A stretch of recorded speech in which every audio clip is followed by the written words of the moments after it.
Hello, hello, hello, and welcome to the stream. I hope you can hear me correctly. If so, awesome. If not, and you're here and you don't hear me and I look like I'm talking to nothing, please let me know so that I can adjust my microphone. But I think everything's okay. Good morning to those of you who are in a time zone where it is morning, and good evening to those of you who are in a time zone where it is evening. Some of you guys are in a time zone which is afternoon, so good afternoon to you. Um, Regardless, happy time zone. And yeah, I am a little late on starting today, but we are here now, and that's the good thing. Um, if you are not familiar, I am playing September Gaming. So, September Gaming is all about gaming and all about having lots of fun. We are playing some Steam games. I last week played Up, which was a very hectic Steam game with Bill from Escape This Podcast. And if you want to go check those out, you can. It's on my YouTube channel and it's on Twitch right now. They should still be up and available to be watched. Um, Also, this I've been going through some choose your own adventures from World Anvil users who have made choose your own adventure type games in the platform of World Anvil. And today I'm going to be talking a little bit more about that, how we can actually use the World Anvil site to make our own cool adventures and TTRPGs. I do see DreamCartographer is here. Yo, DreamCartographer, thanks for joining me today.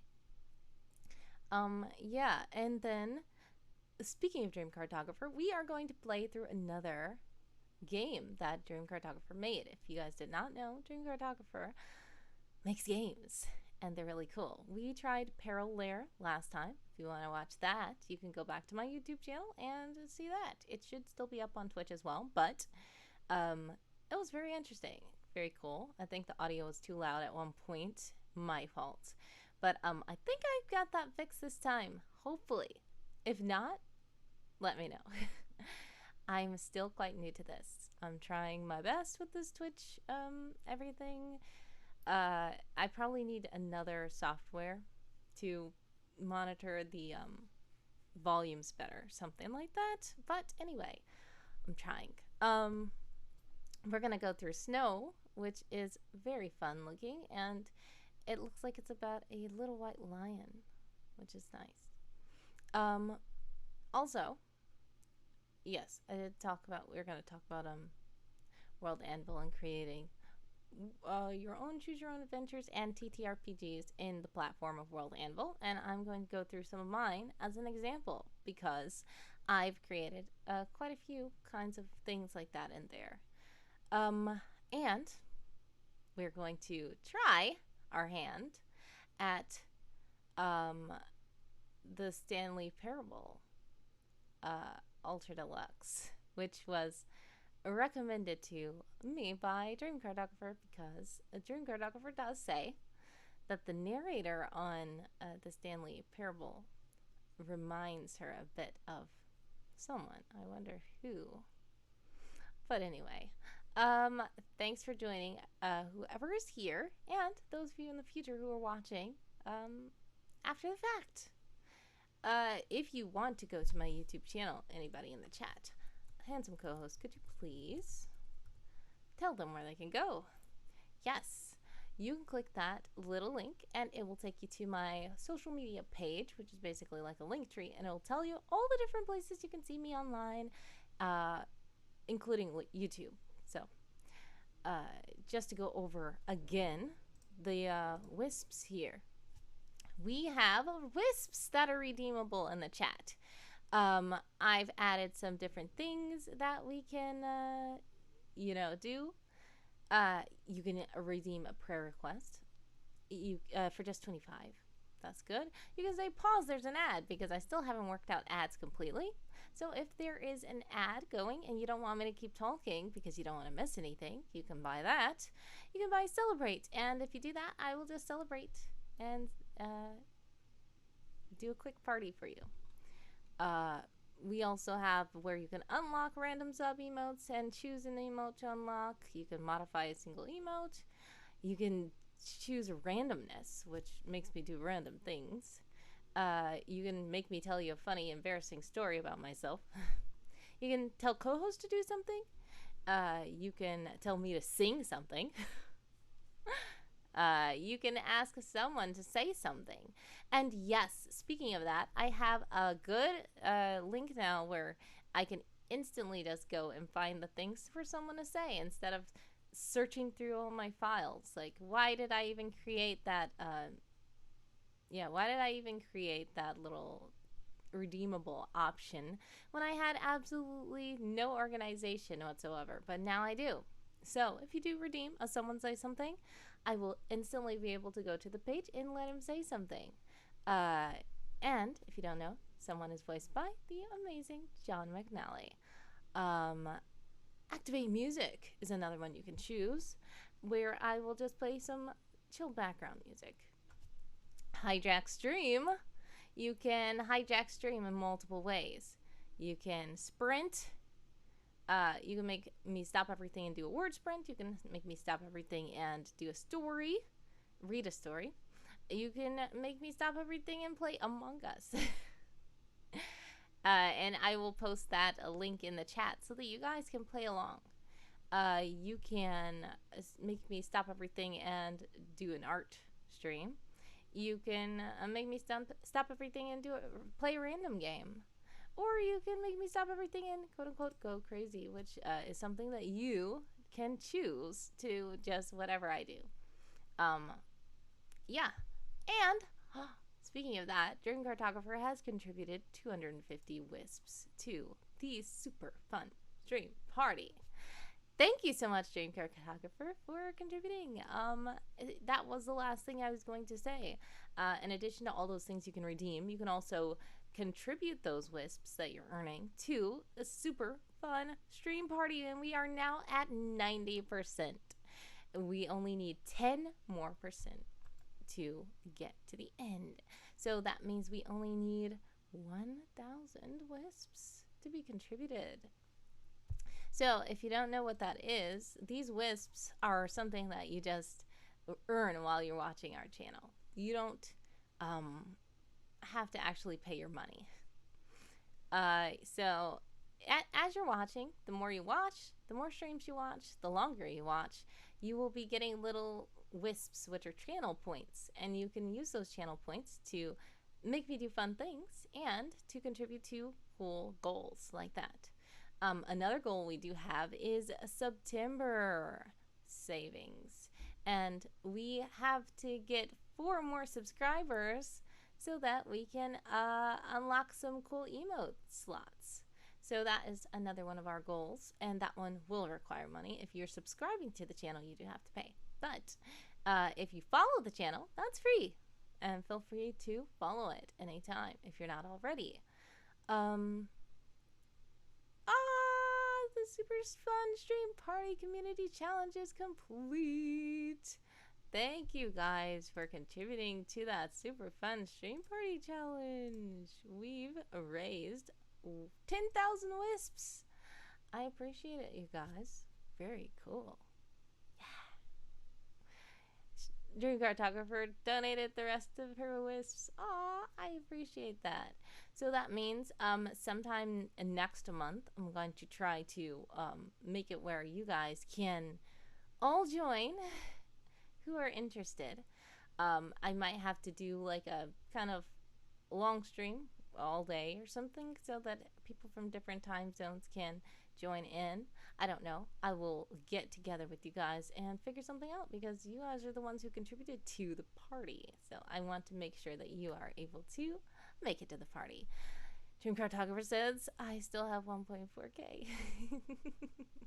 Yes, DreamCartographer watches the streams a lot. You have a lot of wisps.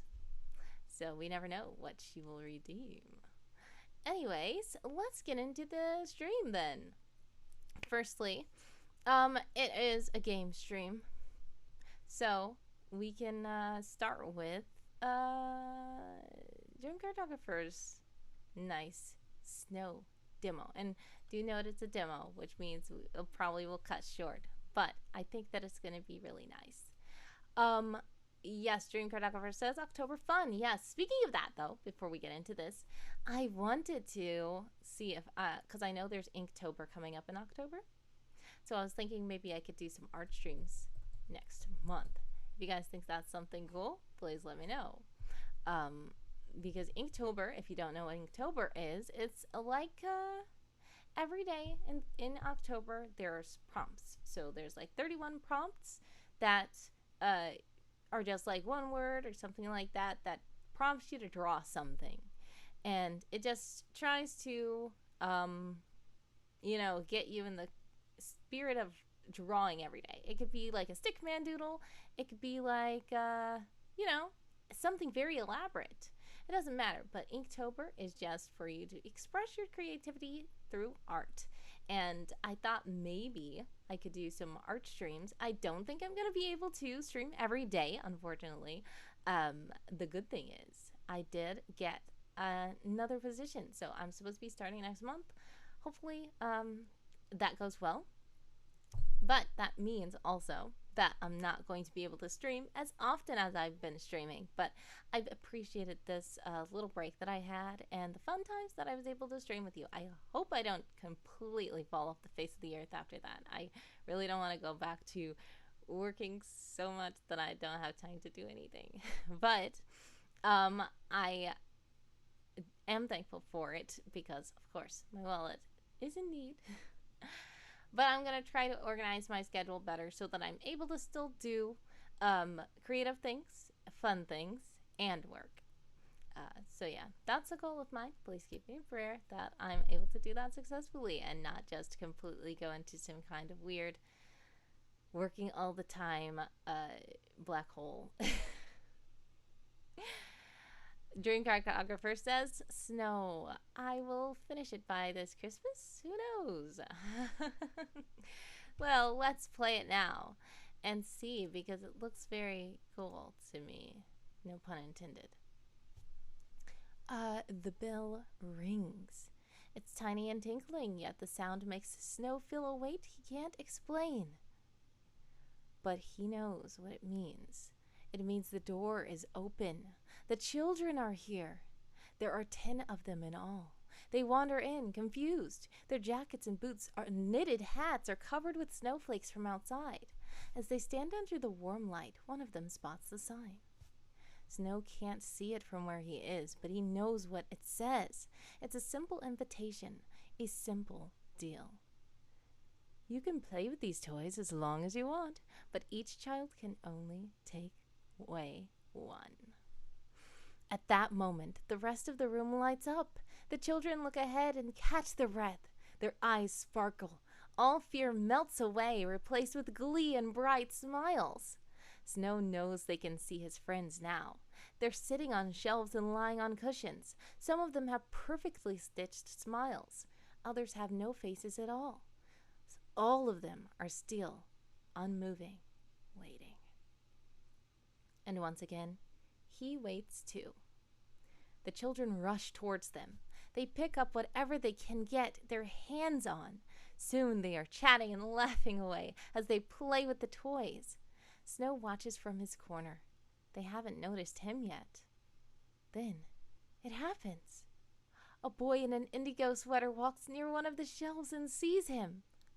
A younger boy and girl follow behind him and stop as well. Look, a snow lion. It's so cute. I want to hug it. Snow stays still, but inside his heart is pounding. Please be okay this time, he thinks. Please. The first boy steps forward, then takes Snow in his arms and picks him up. For just a moment, Snow can feel his warmth, his love. He's ready to embrace it. Then the boy lets out a sharp cry. He drops Snow to the ground and steps back. It's cold! It's really, really cold! I don't like it! The younger children look at each other. Snow watches the boy talk to them, convincing them not to pick him up. They're hesitant at first, but they soon believe him. The three of them leave, and all go back to the warmth and joy of the other toys. They leave Snow in his cold little corner alone. Aww. The night continues. The children are in utter bliss. They play as if there were no tomorrow, no yesterday. Some of the others also notice Snow and try to pick him up, but it's always the same. His snowy stealth freezes them from the inside out, and he's soon discarded. Each time he's dropped back onto the floor, his heart grows a little heavier. Finally, the children grow tired. Each of them selects their favorite toy. Then, with sleepy smiles, they wander over to the door. As they open it, the strange blue mist waits outside once again. One by one, they walk out the door with Snow's friends. The soft crunch of their boots in the snow grows fainter as the mist envelops them. Finally, the last child disappears into the mist. The door shuts. The lanterns go out all at once. There's a deep silence. Once again, the room feels empty. He feels empty. He feels empty like a garden where all the plants are gone. He feels like the hope in his heart will never grow back again. The children come and go, but the pain always stays. It always stays. After a long time, Snow drifts off into a dreamless sleep. Aw, that's so sad. And as a person who I get cold so fast, I feel like I might be in that boat with these children who don't want him because he's too cold. But now hearing his story makes me so sad. DreamCartographer says A+ narration. Oh, thank you.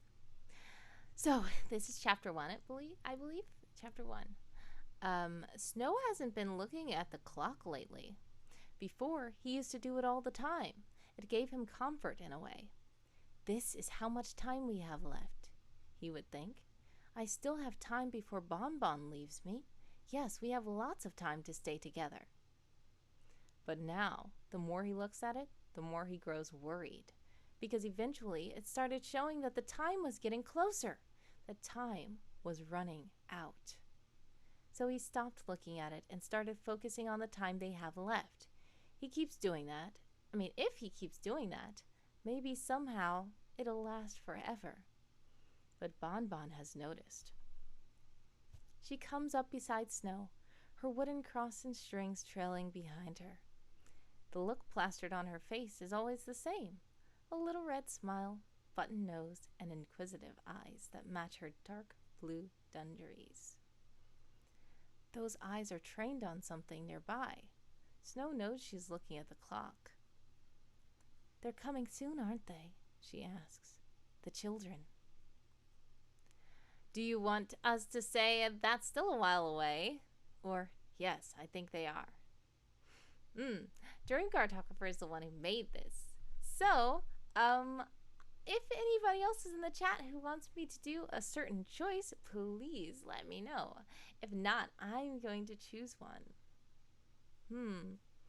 I know that that he doesn't want them to be very close. He wants them to still be a while away because he wants to still spend time with Bonbon.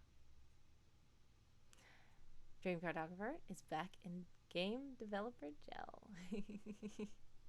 Yes, I think I want to say that's still a while away because, okay. I don't think so, Bonbon replies. I think it's very close. Look! Snow doesn't want to look. He wants to spend time with Bonbon. Should we look at the clock or should we refuse to look at the clock? I feel like I want to not look at the clock, but not looking at the clock is not going to change anything. So maybe I should just look at the clock. Gotta turn to 6. Snow turns his head. The ornate grandfather clock stands in its spot by the right wall, next to the empty shelves. It looks like he can't escape it now. With a deep breath, he walks over to it. The clock face looms over him. It's so huge and white that it looks like a second moon. There are blue dots where the numbers should be. They change color each time the children come. But at the top, instead of a blue dot, there is a delicate golden bell, and between it and the blue dot, to its left, points a single long clock hand. The sight of it fills Snow with dread. He can't hide from the truth anymore. Once the clock hand reaches the bell and the clock chimes 3 times, he'll be rendered silent and still. Then the children will arrive again, reject him again, and take his friends away. Except this time, the only friend left is Bonbon, and when she's gone, he'll be all alone. A solemn, stony cold fills him. Why are things like this? Why did he have to be made of snow? If he was a normal toy, someone would want him. Someone would love him like he'd always craved. If only things could be different this time. The bell rings. Snow jumps. Is that the door? That's impossible. It's not time for the children to arrive. He turns his head in time to see a wooden cross and strings slip outside. Bonbon's leaving? Let's run to the door. Snow rushes toward the door. By the time he gets there, the door has already swung shut. He stops panting. He knows that was Bonbon he saw go out just now, but why did she do that all of a sudden? Why did she leave him? She knows they're not allowed to go outside. Snow stares at the door. Something is stopping him from moving forward. He knows he should go after Bonbon. He knows he should make sure she's okay. But he's not allowed to go outside. He doesn't know why, but the thought of doing so just leaves him in an icy grip. Still, he has to figure out what to do. Should we stay or should we go? I feel like, I don't know, but I think Bonbon knows that the time is drawing nigh. So she might, I don't know, if she's clever, she might be saying, if I go outside and then the children come and I freeze, I will still be outside. So then the children won't see me, and then the children won't take me, so that after the children leave, I can come back inside and be with Snow. I feel like that's might be what she's doing, like if she's really sweet like that. But still, I feel like if they're such good friends, Snow won't think like that, and he should want to go make sure she's okay and not just leave her out there. Plus, it's fun to explore. I think I want to go outside. And we're Snow Lion anyway, so the snow shouldn't hurt us that much, should it? Bonbon's all Snow has left. He can't let her go. Not yet. At least open the door. With a determined look, he reaches up and grips the doorknob with his paw. He turns it and wrenches the door open. There's nobody there. Snow stares in disbelief. How can she be gone? She just left. But the scene is still the same. All that is in front of him is the wisps of blue mist and a vast field of snow. Bonbon has disappeared. What happened to Bonbon? Did someone take her? But no one else ever comes here. Where could she have gone then? Snow spots something in the distance.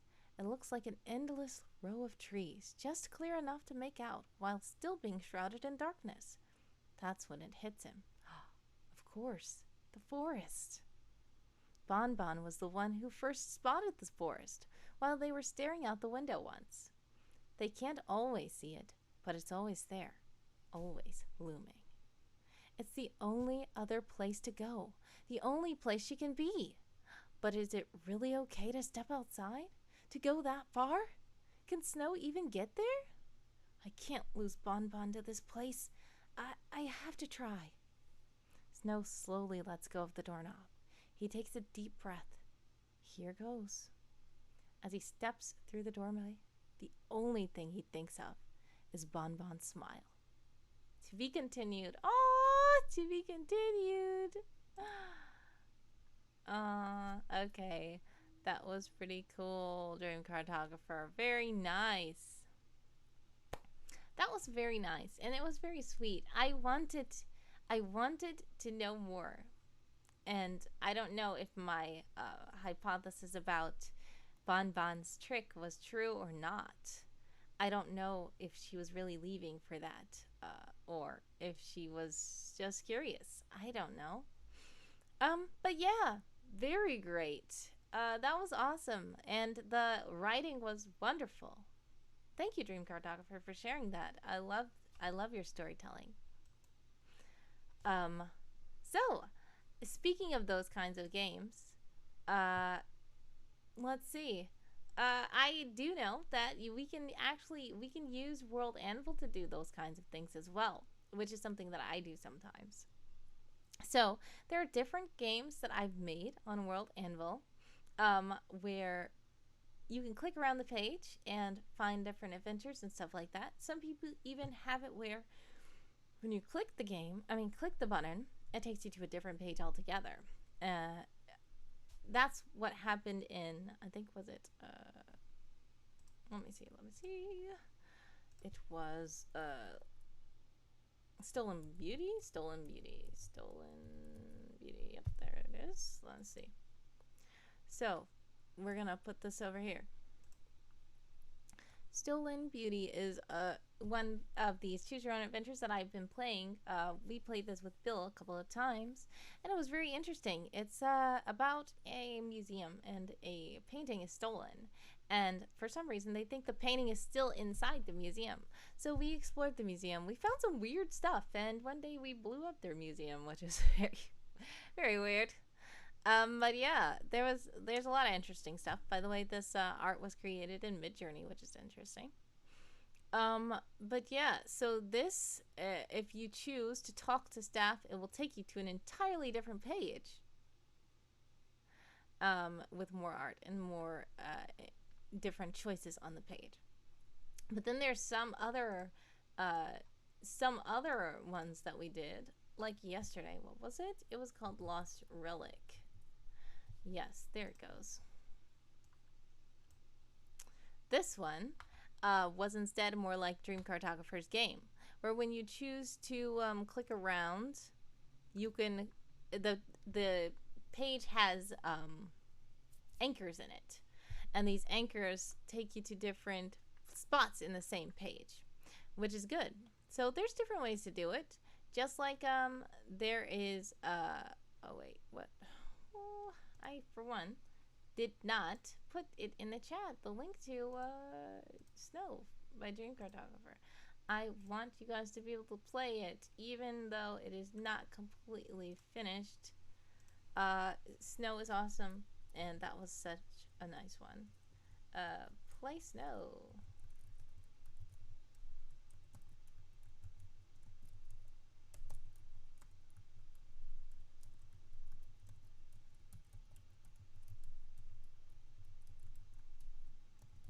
Okay, there we go. And just make sure you go and check it out. You might get a different ending. I know it's to be continued, but there's still some other things that we could have done. We chose to follow her outside. We chose to look at the clock. So if you want to see what else happened, something else might happen on another path. Maybe my suspicions will be confirmed or denied. But yes, so there's different ways to do it. You can either have it where you click and go to a totally different page altogether, or you can click around anchors in the same page. Personally, I've only done anchors, I think. Yes. So I've only done really one on this site, World Anvil, which is team building, and it's not done yet. It's a demo. We've played it quite a bit here on the stream. But yeah, so it's basically where you are two base operatives, and you are stuck at your computers and you're bored, and then General Orgato wants you to get someone in trouble by meddling with things and seeing what will happen. And he wants someone to do something bad so that he can get suspended and get kicked out of Will-O-Wisp. But it's up to you to choose. Do you want to really get someone in trouble, or do you want to help someone? Or do you want to just shrug it off and just watch what happens? So there's lots of different things, but all of these things jump around to different places in the page, which are called anchors. So the different, if you choose to do different things, different anchors take you to different places. And they're hidden behind these little boxes so that you don't accidentally spoil yourself when you are going down the page. But yeah, so that's something that I think is cool. Putting it all on one page at least keeps it all, very uniform.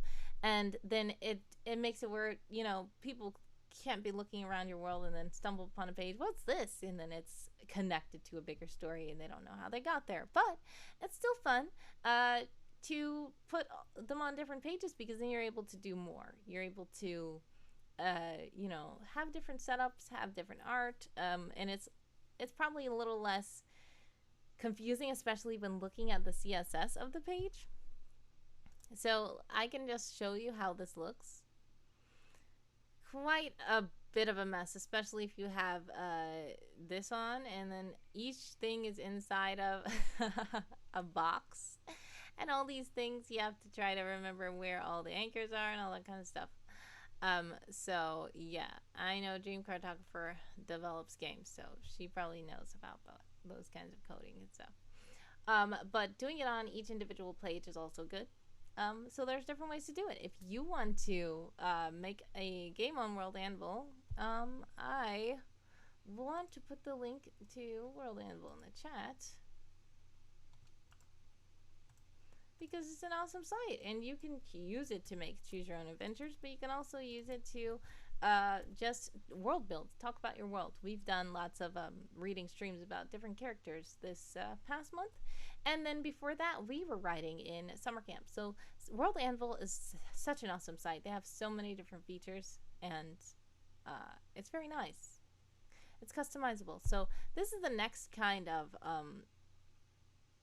TTRPG style kind of thing that I made on World Anvil. This is called Lifestyles of the Fish and Famous, and it was a virtual escape room. And this is something that I actually played with Bill and Danny from Escape This Podcast. The guy that was played up with me last week, that is Bill from Escape This Podcast. And he is on a podcast with his wife, Danny, and we went through this room, which is fun. The good thing about World Anvil is that you can embed YouTube videos and stuff like that. So I embedded so that you can listen to the podcast of them playing through the room. So basically, the plot is that Ned Bevy, which is a world-renowned billionaire, is trying to get Brenda and Darius Nellendil to sell their company to him so that he can, basically help them get more money. But he really doesn't care about eco-friendly stuff. So they were a packaging company that used lots of plastic packaging. But yeah, he started at first they didn't care about the environment either as much until they realized what their own plastic was doing. So yeah, there's a lot, and it's really cool. You can hear the beginning. In the beginning, it will tell what happened, and then there's also the fun thing is it's not really even. Let's see. I didn't. Oh yeah. So the fun thing is, let me see. Can you hear this?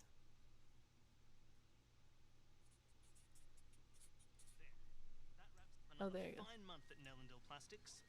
According to my calculations, looks like we came out just over even. Oh, again? Hey, at least we haven't gone under in a while. Remember what happened 2 years ago? Darius, why didn't you just sell the company when you first inherited it? I mean, I know, it's been in the Nellendil line for generations. But it's not really doing anything for us, you know? We're barely staying afloat. Every other month you say that same thing, and every other month I tell you how much of a hassle it would be to get rid of it. Who wants to buy a plastics company in Australia these days? Well, you could just let it go. Let it go? What about all the workers, Brenda? Over half of them are family and friends. Who knows what would happen to them if we shut the place down?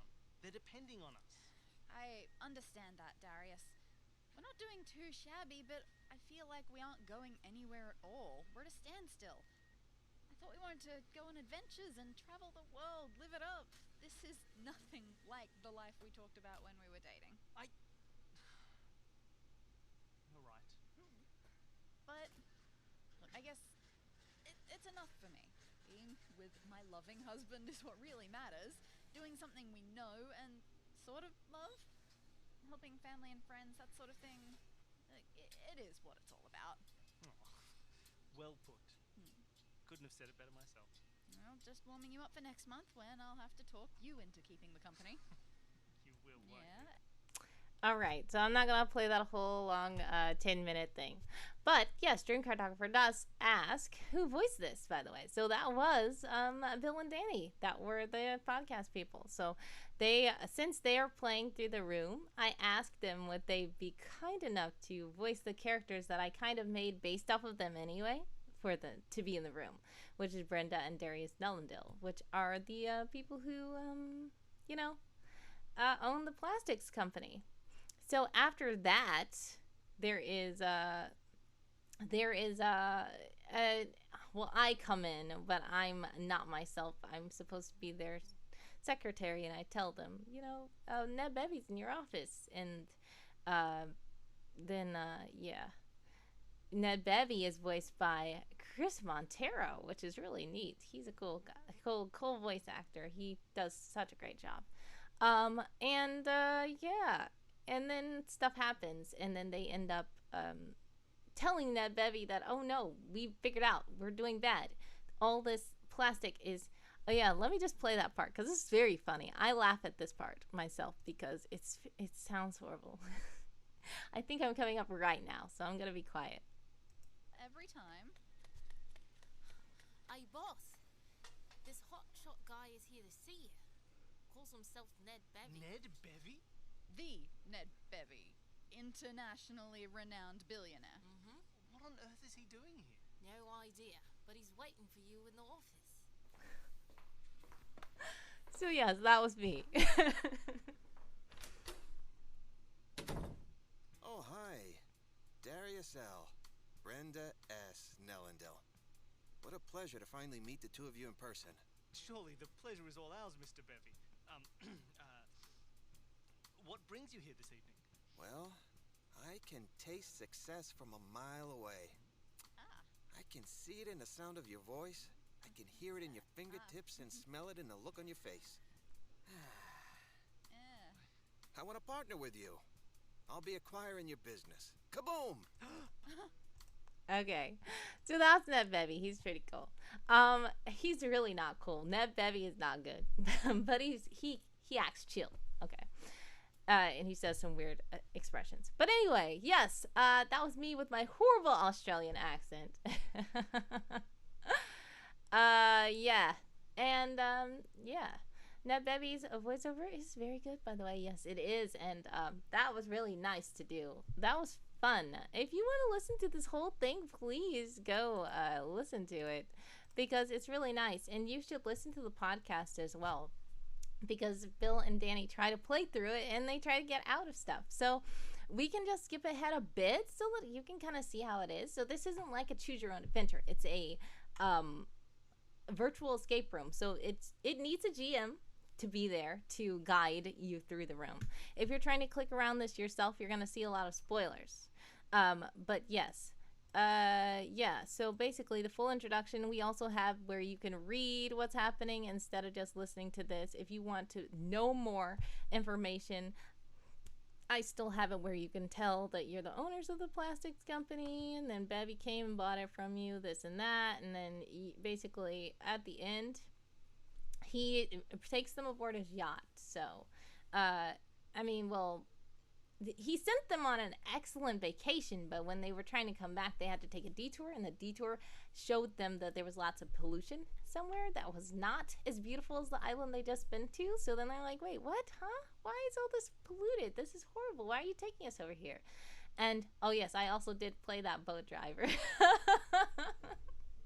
With a horrible accent. I don't even know what that accent was. But yeah, that then they noticed like their plastic logo was on all of the pollution.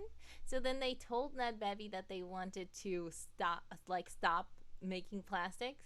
But he was like, it's too late. You signed the contract. And they're like, well, we have one more day left. The day is here, and we're canceling now. But we don't even want to cancel. We just want to make it better. We just want to make it more sustainable. And he was mad at them. He was scared that they were going to really like renege on it. So he like just wanted to kill them. So he took them on his yacht, had a few drinks, and next thing you know, he left the yacht in his helicopter. And they were stuck there alone to drown because the yacht was about to blow up. And they were stuck in the basement of the yacht. And that's the premise of the escape room. Let me see what voice I did. It was horrible. Wish we could make all the plastic disappear. Well, No, it was before this. Wait. Several large companies, we've signed contracts. The litter is tangled. Wait. This place Okay. coming up. Why are you taking us here? The storms forced us to take a detour. Those islands you see are not part of any resort. The native people are victims of much pollution. Oh no. Look at the water. There's so much litter. Oh, the poor little fishies. The animals are choking. Are the children drinking from that water? Hey, don't drink from that. They have no other choice. It's their only source of water. The litter is tangled up in the trees. It's in all the plants. It's everywhere. Brenda, is that our logo? Oh no. Darius, you're right. That means we're responsible for this. Yeah, we're... So yeah, basically that's what happened. They realized that they were the ones that were partially responsible for the litter and pollution, and they wanted to do something about it. DreamCartographer says the wordy of 1,000 voices. I try. I cringe at myself though, listening back to it.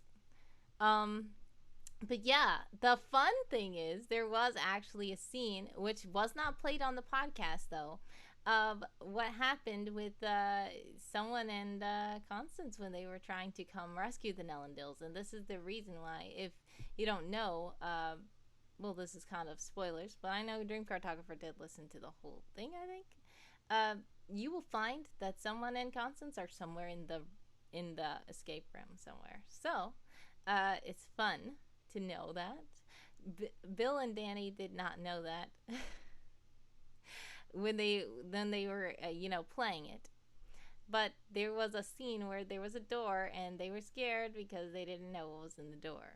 So that was fun to hear. If you want to hear that, go ahead and check that link. The podcast is actually quite long. It's like, how long? Oh, almost 2 hours. Hey, that was very fun to do, but it was quite lengthy, and I think DreamCartographer did it in sections because it was a lot to listen to all at once unless you have 2 hours. That's like a movie, guys. You just sit down, eat popcorn, and listen to this podcast. But yeah, I can probably do, I think it's called Cutscene 2, because it was not played on the podcast because it was not involved in it. I mean, this is what was happening.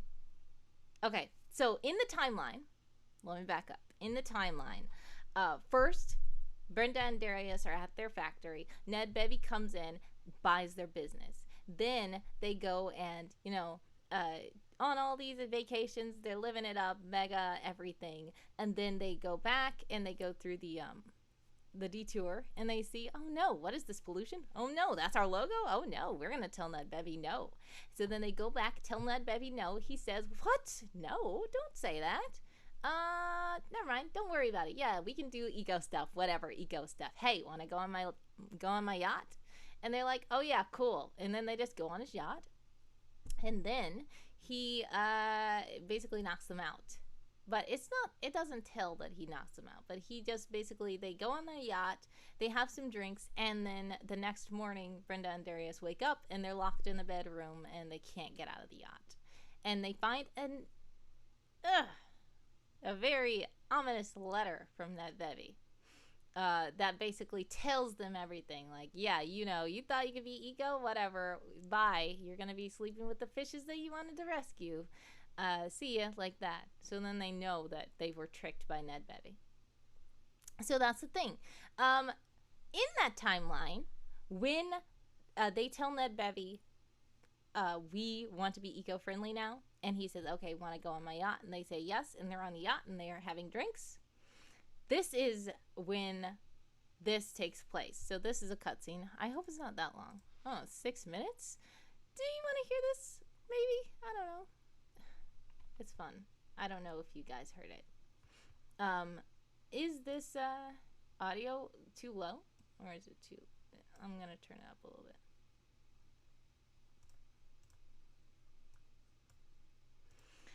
All right, so you're going to see. Gotta mute my microphone. There he is. Bevy and his goons. Just as we suspected. Mm-hmm. They've got Mr. and Mrs. Nellendale with them. What could they possibly be up to? I haven't the least idea. But, whatever it is, can't be good. When do you think we should move in? Let's wait a moment. We wouldn't want the Nellendales in the midst of all the action. Right. The last thing we need is innocent bystanders getting hurt. Last thing I need is them completely ruining the entire operation by getting in my way.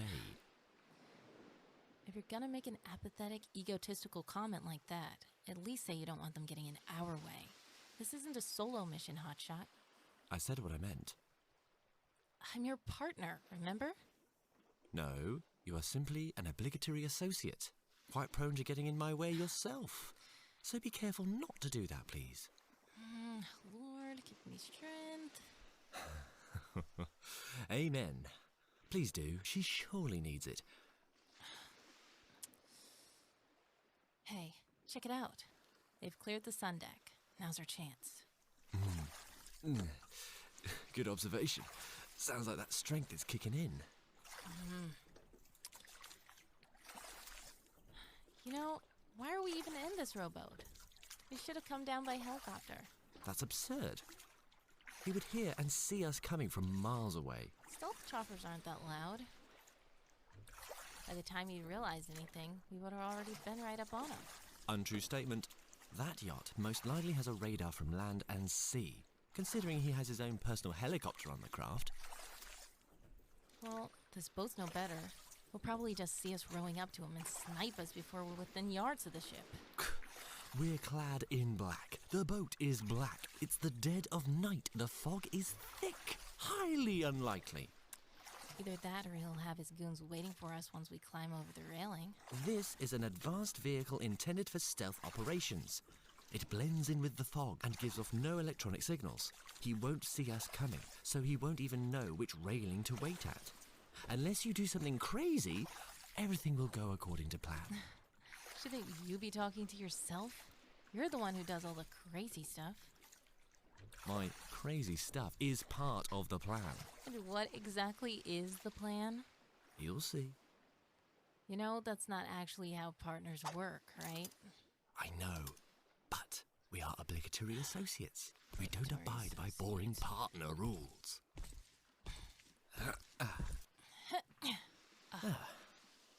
Now we're in.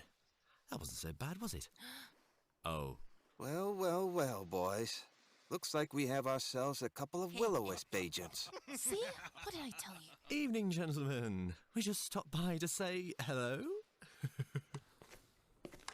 I take it they're not the talkative type.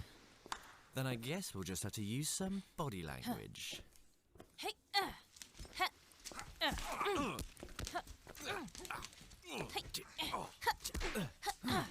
what happened to your plan? Plans? Who needs plans? Oh, what about those? Oh, good one. How about I get your head, shoulders, knees, and toes? All right, there's only one guy left. I'll get him. Go for Bevy. I've got you now. No. Let's talk this over. I don't even know why you guys are here. Your henchmen weren't too keen on talking earlier. Now, neither am I. Hey, that was 5 seconds ago. Let's put that behind us, friend. What do you say? I don't know about that, friend. Looks like your partner needs a little help. Constance. Typical.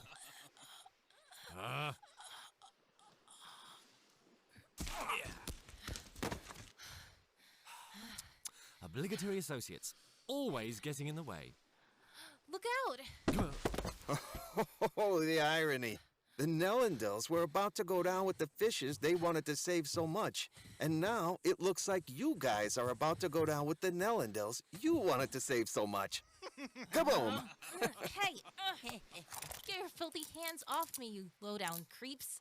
Where the heck are you taking me? Oh, just a nice, comfy place to meet your end.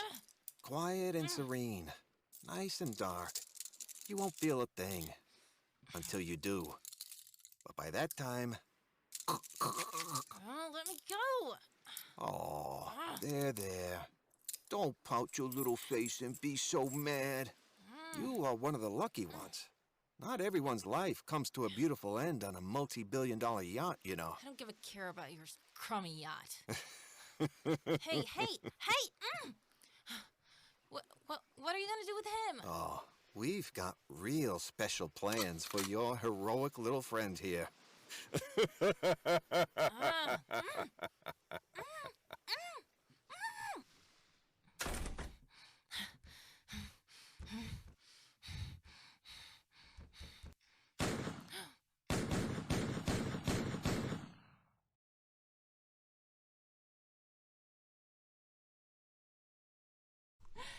So yeah, that was it.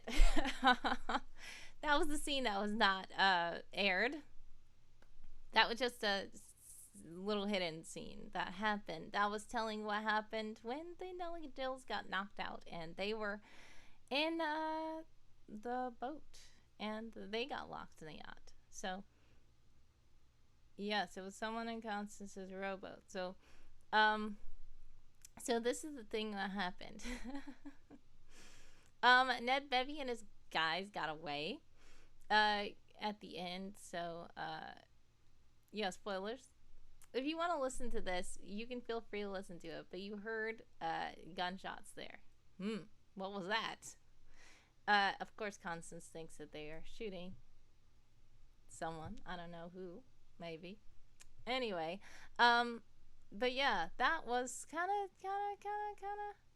Yeah, that went really wrong really fast, says DreamCartographer. Also, I like how you said, don't Dr. Seuss me with your sass. And joke's on you, you need to wear navy blue in the dark. Well, someone acts like he's a know-it-all, and sometimes he doesn't know it all, but he's a guy. Okay. But anyway, what we're trying to talk about is how you can make these choose your own adventures in World Anvil. So even how that is, you see how I was able to embed different paths in different videos, and when they find things in the room, there's different scenes that they find. When you there are different cutscenes, and it tells that they wake up in a luxurious bedroom. And then they don't remember falling asleep, but they realize, oh no, they go sign the papers. Because that's what Ned Bevy claimed. He said, yeah, we'll go on our yacht, we'll have some drinks, we'll sign the papers to make your business eco-friendly, yeah. And then they're like falling for this mess. But when they went and then they saw that the door was locked, and then they went to call him like, what's happening? And then their phones were gone. And then they scanned their surroundings, and I basically told the different things they see in the room: a set of frosted glass doors, a luxurious bed, which they just woke out of, the 3 portholes on the wall, a large glass window in the floor, a bookshelf, a closet, I wonder, then framed artwork, and a desk with a sinister note on it. So the desk had this note, and this note was from Ned Bevy. So that's the thing. Yeah. Then, like, see how they can jump around. And let's see. Yes, a large glass window in the floor. And I put a picture of what they saw through the window. So this is the cool thing about World Anvil. You can click around and you can embed pictures. You can add different things. So there's puzzles to these things. There's desk. On the desk, there's the note, of course. And then there's also this map of the world. And you can see these kinds of images and stuff like that. And this was a puzzle. Like, what's going on with this map? So there's lots of different things you can do in World Anvil, which is cool. And yeah, you look around at the bed and there's lots of GM notes, and it tells you different things that you can see and what happens. So there's notes for me to tell like what happened, and then there's also pictures. And then in the side, I have this all these little embeddable things. Like I even have the dice bag here, even though we didn't really need dice in this one. If you wanted to roll a dice, you can. And that's the fun thing about World Anvil. We went over this on Tuesday. DreamCartographer was like, I think you didn't understand Panther's Eye's little choose your own adventure. Panther's Eye did a choose your own adventure, but I accidentally cheated because I was not actually understanding that I was supposed to click the button. I don't know why I didn't think that. But yeah, anyway, if you want to watch that, watch that. Yeah, so you can do all of this in the free version, says DreamCartographer. Unfortunately, I don't think that a lot of the CSS is available in the free version, but you don't have to be, I'm a sage, personally. A lifetime sage, actually. But there are some things that you can do as a journeyman, I think. There's a free version.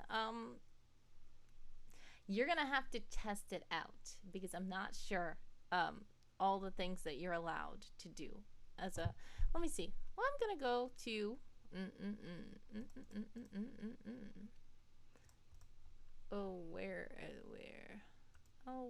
where features, no account, membership.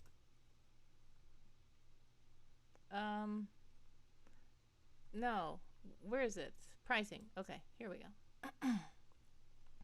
So Freeman, basic features.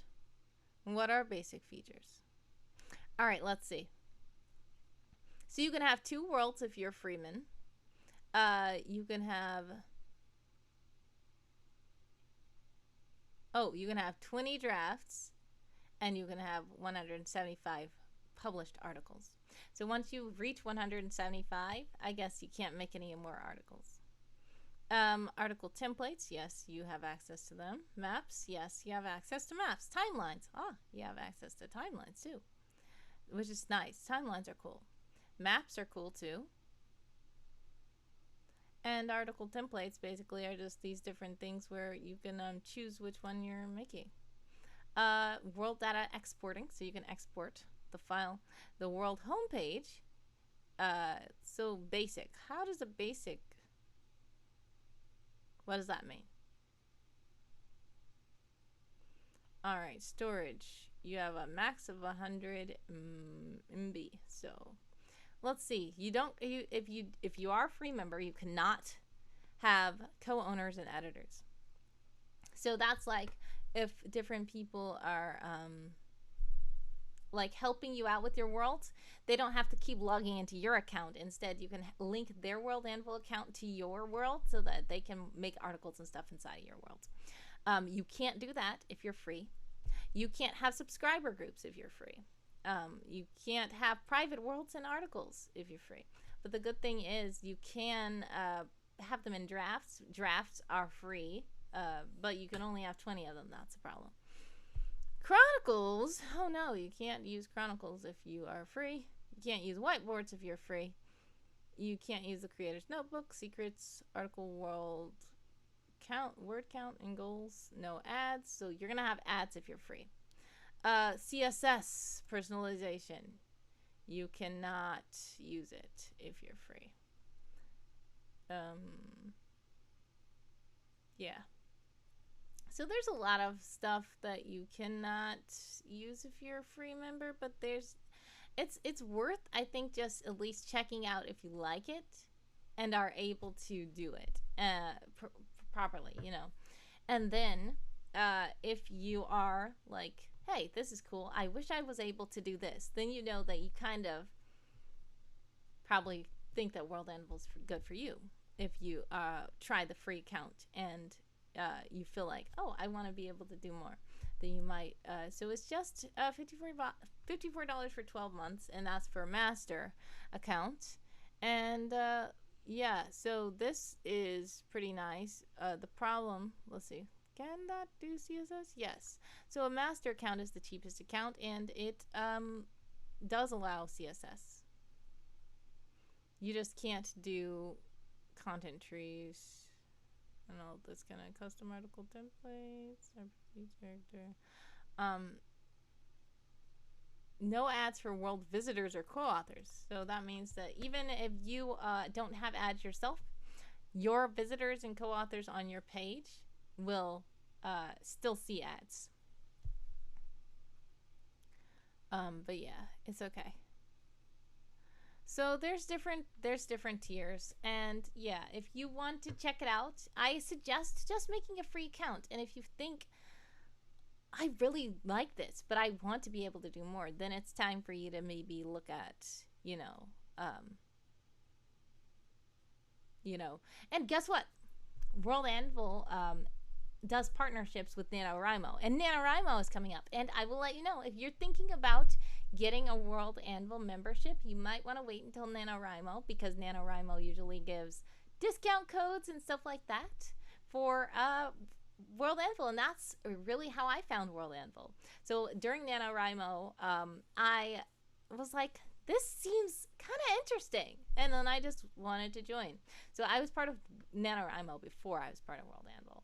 And NaNoWriMo is the thing that introduced me to World Anvil, and I got a discount code, and I got in, and then I upgraded my membership after a while. So, yeah, I will put this in the chat, the link to pricing page, and you can compare features of things that you might want to do on World Anvil. And you also have to, I don't think that Lifetime is Lifetime still available to be bought? Because at a time, Lifetime got cut out.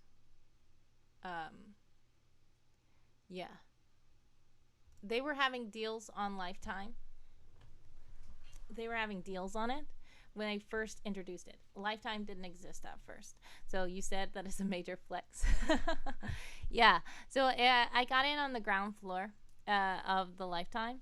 And yeah, it's quite a thing, but you don't have to be intimidated into getting Lifetime immediately if it's even still available. You can literally just pay for a month if you want. Like this, if you're a master, you can literally pay for 1 month, pay $7 for 1 month, see if you like it. If you don't, you can just stop paying for it. Yeah. So it's really cool when you think about it. If you want to do it for a year, of course, yearly will save you a few dollars because you'll pay for 9 months essentially, and then you'll just get the other 3 months free. But if you can't afford the $54 right now, you can literally just pay the $7 for a master account, and that will give you some CSS features and stuff. See if that's enough for you, and if you don't think it's enough, then you can say, okay, I'll let this go. I don't want it. But you know, it just doesn't hurt to test things out. Yes, there's a tab for Lifetime. Okay, yes. So of course Freeman doesn't have anything. You can't be a Lifetime master. I guess you can be a Lifetime Grandmaster, and if you have $650 to spare, then that's gonna essentially save you paying $97 a year. But of course that's going to be like you're paying for like 6.5 years, but you will be a forever Grandmaster. If you think that you're going to be on World Anvil for that long and you think that that's something that you'd like, I guess it's available. And then Lifetime Sage is quite a bit more, but considering what is available to you, yeah, Yeah. So it doesn't matter. Don't be intimidated by any of the stuff. Try a free account. Try a master account. Try paying for 1 month of master. Doesn't matter. The Sage, the Lifetime Sage, that's quite a bit. And I think I did get a slight discount on that because it was when they first introduced the Lifetime Sages. But yes, there's a flash sale. DreamCartographer says. Where? Oh, flash sell where? Here? I'm missing everything. 50% off. Oh, cool. I don't see it, but you're probably on the site yourself. If you do see a flash sale, it might not be showing me this because I'm logged in, I realize. So, yeah, it's not showing me anything. Annual subs! 50% off annual subs! Yes, that's the perfect thing to do then. Especially if you're trying to do like a master even. Just, you know, $27 for 12 months of a master account. If that's something you want to do, go ahead and give it a try. And I feel like after the year is up, you don't have to renew. If you figure out, you know, but it's $27 for 12 months. And I just feel like it's worth trying. I just feel like it's worth trying. If you have it. If you don't have the money, understandable. If you do have the money and you're willing to go ahead and give it a chance, I don't think it could hurt. But yeah, World Anvil is cool. And yeah, this whole stream has turned into a World Anvil ad, hasn't it? Well, it's okay. I really want you to go check out World Anvil. Anyways, it's fine. Anyway, this is another thing. A lot of people use World Anvil for, yes, their birthday is coming up. I forgot. Yes, their birthday is coming up in October. So they are having sales, of course. And then November is NaNoWriMo, so they'll probably have more sales for NaNoWriMo. And December is World Ember. So I don't know if, you know, they're going to have sales for World Ember. But I feel like you should join before World Ember because once World Ember starts, that's kind of like the moment. Like, you know how with NaNoWriMo, there's NaNoWriMo, which is the big thing in November. If you join before that, you can get in and you can do stuff and you can feel like you're part of that awesome event. Same with World Anvil. There's different challenges every month, but then there's like Summer Camp, which is like a big event, and then there's World Ember, which is in December, and it's a big event. Just like NaNoWriMo has the big event in November, National Novel Writing Month, and then they have the little camps in April, and is it June? Summer camp, spring camp, summer camp, spring camp, and summer camp. Yeah, other people, hashtag not sponsored. Yes, DreamCartographer. Yeah, so other people also use World Anvil to like host TTRPGs, regular TTRPGs that are not like Choose Your Own Adventure, that are not like you know, virtual escape rooms. They are just regular TTRPGs that actually need dice and stuff like that. So this is something that I made for my medieval fantasy world, where there is a man, a Chagus, who is sick in the forest. So basically, Magnar and Sindri, to those of you who do know about the Bros of Winsome Horde, which are so cool. I love them. They are riding along with their Munberdians, their fellow Munberdians, which are like knights and stuff. And yeah, let's see, what happened? Oh, you hear a loud and excruciating cry for help ahead. So you can tell what you did. I'm just gonna show you the spoilers. So you can just say something, because this is a TTRPG, so that stands for tabletop role-playing game. So you don't have to choose two choices. You can literally just say, I said, what is that voice? What is that noise? Let's go follow it. Like, you can say that. You can just do something random. You can say ignore him or something. You can do whatever you want. This is like what me and my siblings used to call what would you do thing, where you just literally just tell what you did. But Magnar, of course, as a GM, I'm controlling Magnar and Sindri. So I will make it where Magnar insists on finding the source of the distress signal because he is a guy who wants to help people and he loves adventure and he's one of those robust, brave knights, kind of. So Sindri is more timid and he's like, but he still wants to help people too, but he's timid. But then they're gonna go and then they're gonna find this guy. And Achakis is going to tell stuff, and it tells what Achakis says. And then he's gonna say he's sick and he needs ingredients, and you're gonna have to go find these ingredients for him. And so it tells different things of all the different things you do. Now, then there's like kind of where do you go next? Nearby marketplace, straight away to find the ingredients, or stay around Jacob's home for a while. So of course that's kind of like a choose your own adventure because it lets you choose the different places you'd like to go. But it's still more open and flexible because you can have dialogue and conversation with these characters, and if you're not familiar with TTRPGs, the GM will have to improvise a lot and tell what the characters are saying, what the characters are doing based on the things that you do. So it's kind of like it's not like a set story, like there's one set path here and one set path there. This is like an interactive game where you're actually,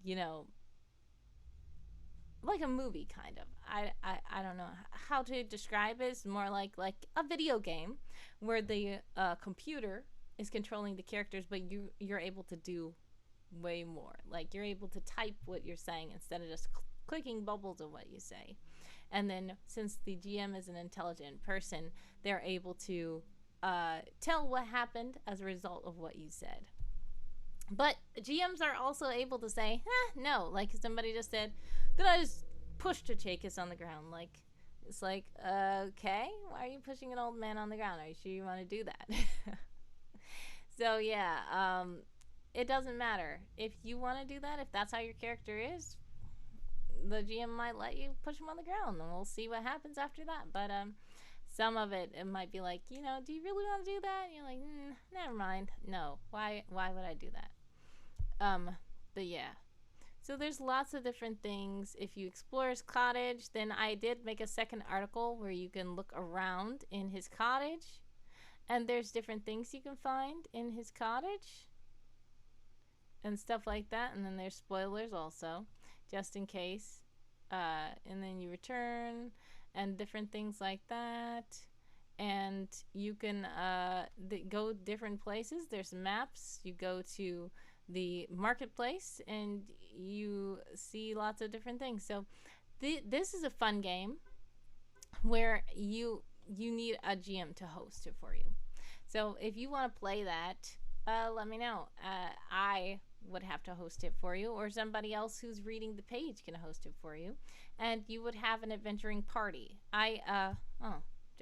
Did I close the page already? Never mind. I'll bring it back.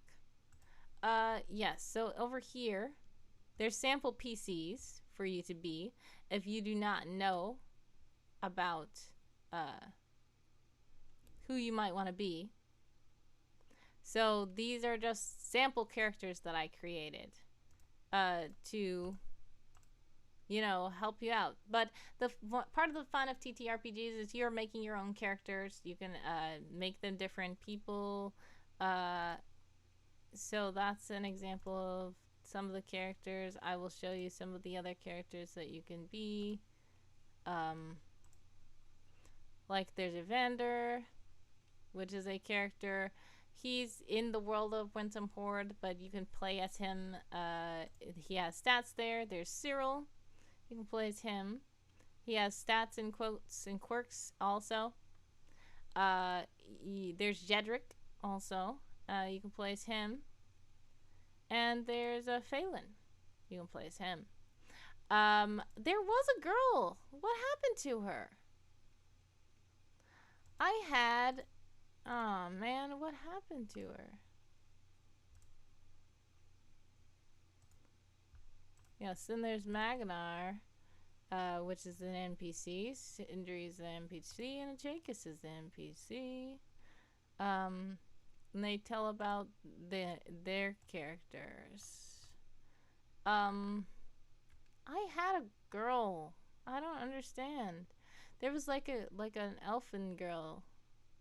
Did I take her away for whatever reason? Anyway, whatever. You can create whatever characters you want. These were created in the renderings were created in what was it called again? Hero Forge. Sorry. So yeah, there's different things you can do, and this is really cool. You can go on the paths, and then they tell all the kind of paths, and I tell you what you will encounter if you go through different paths, rolling the die and stuff like that. There's lots of different things you can do. It's just cool. And yeah, part of the fun of TTRPGs is creating your own characters to play as. So if you don't know a character to play as, I do have some ready-made characters for you, but if you do want to create your own character, that is also advised. Yeah, so that was cool. We did a lot of talking about World Anvil, all the different kinds of games you can make in World Anvil. If you guys have some games that you'd like me to play on stream that you made in World Anvil, please let me know. Lots of fun. Also, now I think it's time, because we've been streaming for a while. I did say that we were going to get into some Stanley Parable Ultra Deluxe, because that's what DreamCartographer wanted me to try out. So I think that it's time for that. Let me see. I need my remote, don't I?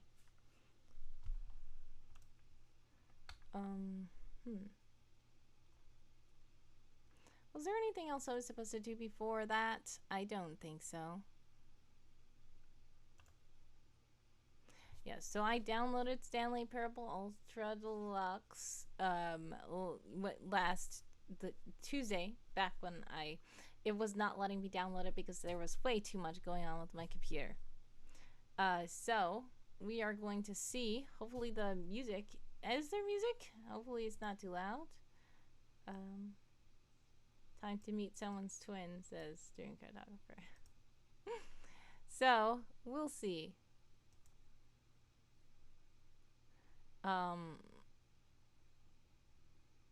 Very interesting.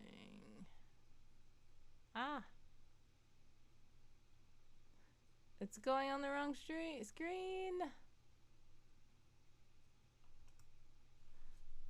It's on the wrong screen. Okay, hold on.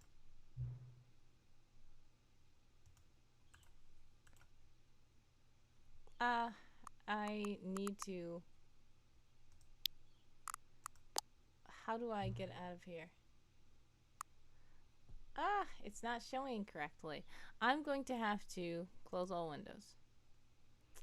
I'm sure you... Yes, I did put the subtitles on, but I was not able to... Yeah, I was not able to put it on the right screen. It did not show on the right screen. Why did it not show on the right screen?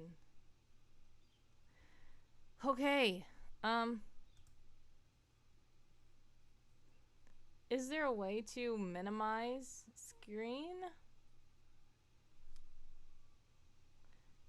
Let's see. Shift tab.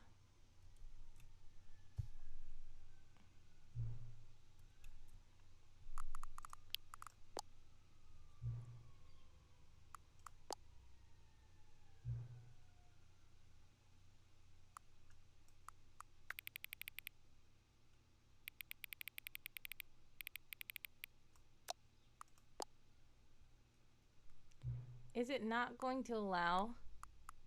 Is it not going to allow me to let's see. Come on, it's not allowing me to show.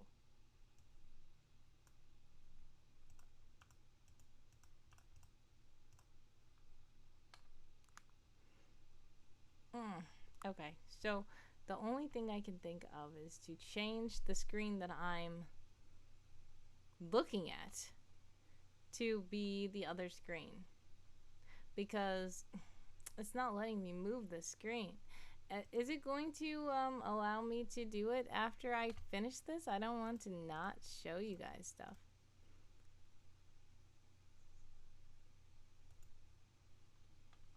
Let's see. I'm going to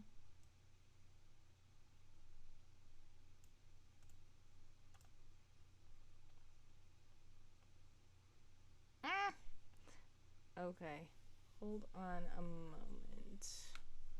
I'm trying to figure out what I can do.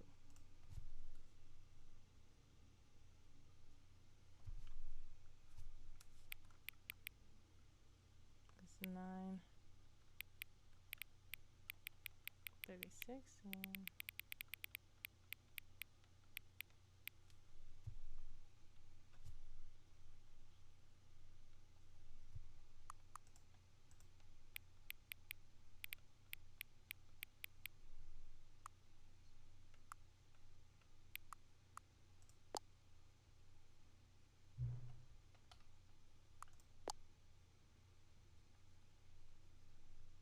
Please don't start the game.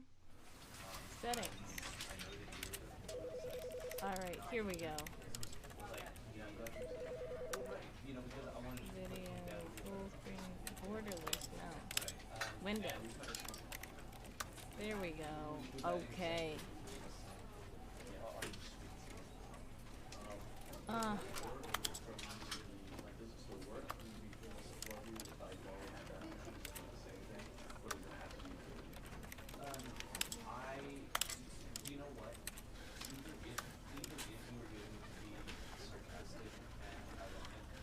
It's still not allowing.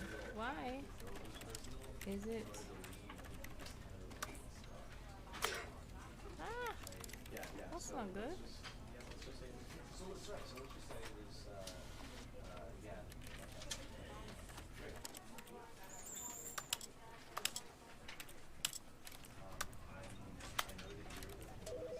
Why won't it snap to the screen?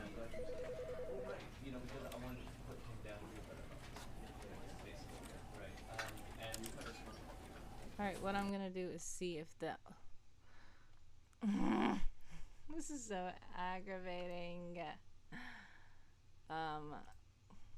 Hopefully that will make it where it opens back up on this side.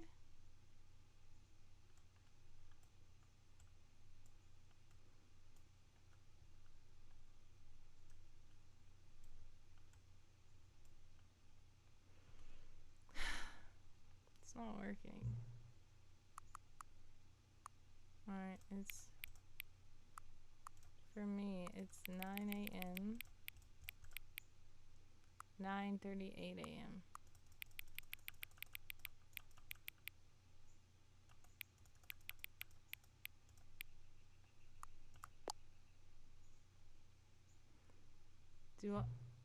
Do I need to put BRB screen?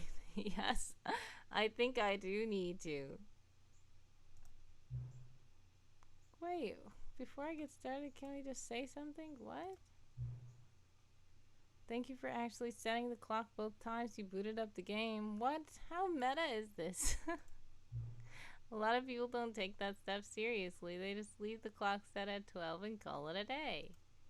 But you're actually taking the time to set the clock, and I appreciate that. That's how I know you care about this experience. You're paying attention. I don't even have a way of knowing if the times you're setting are correct. Tell you what, I'll make you a deal. What is this? DreamCartographer, do you know that? Since you've been the cooperative, next time you boot up the game and see the stream, just set the clock to your favorite time. Go ahead, pick whichever time you want, even if it's not the correct time, you earned it. Alright, I'll let you get back to the video game now. What? What was that? Oh, I know what it is. It's the resolution. I need the resolution to be smaller.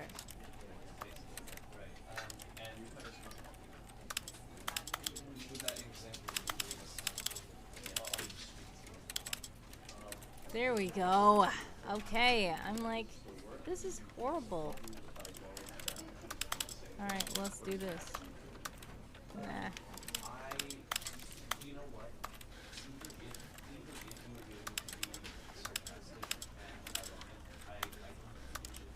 Okay. No, I feel like something's getting cut off now. Alright, there we go.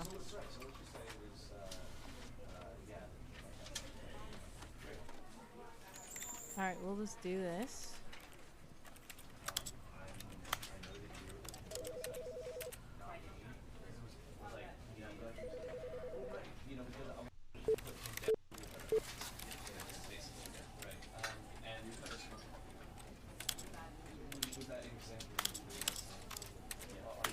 Alright, I think I'm gonna just do it windowed because I don't want it to... Okay, we're gonna do this.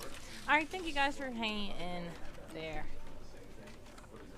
Alright, I freaked out the first time I got the screen because I thought I lost everything. Alright, we're getting there. Alright, yes. Great. What is happening?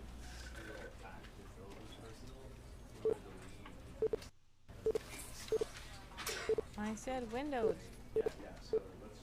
What does VSync mean? I don't want VSync. It's tearing things up.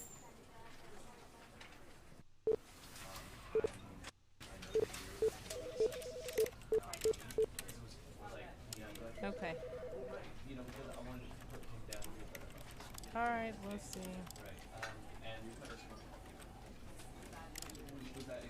Is the music, is the audio too loud for you guys? Show subtitles. Field of view. What do you mean?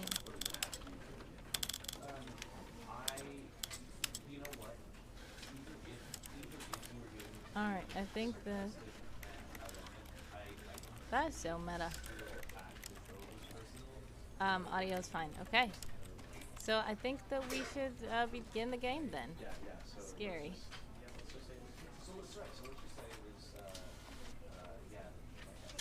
Hold on.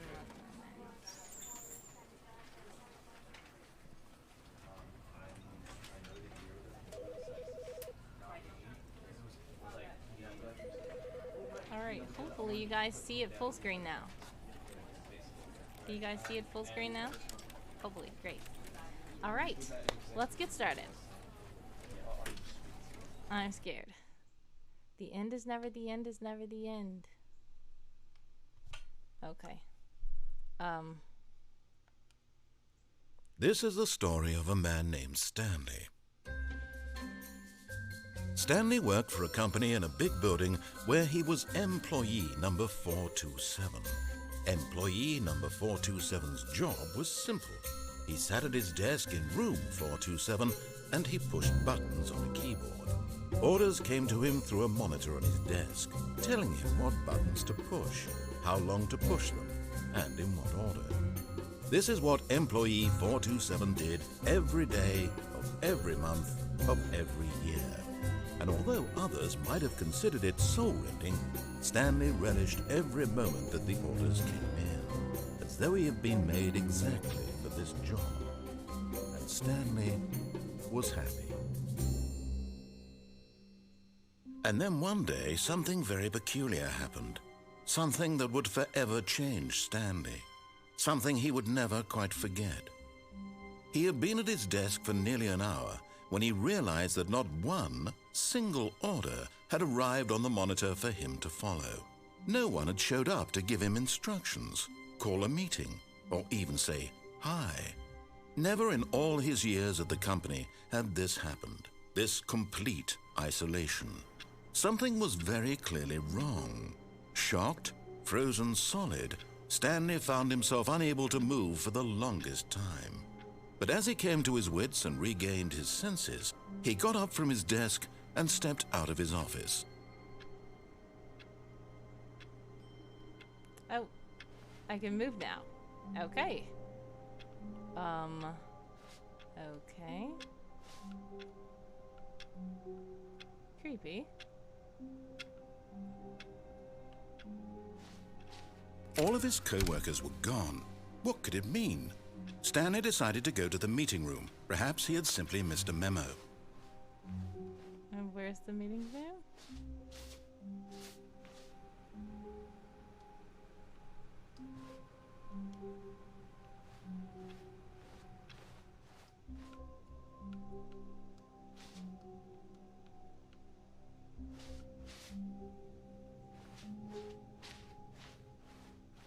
When Stanley came to a set of 2 open doors, he entered the door on his left.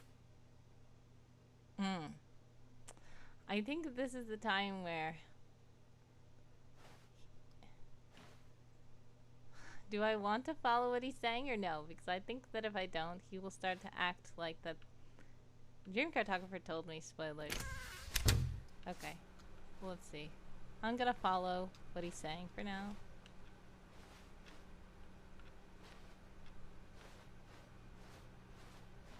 Yet there was not a single person here either.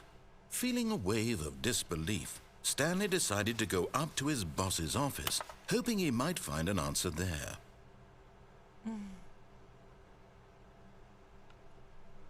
This is a horrible job.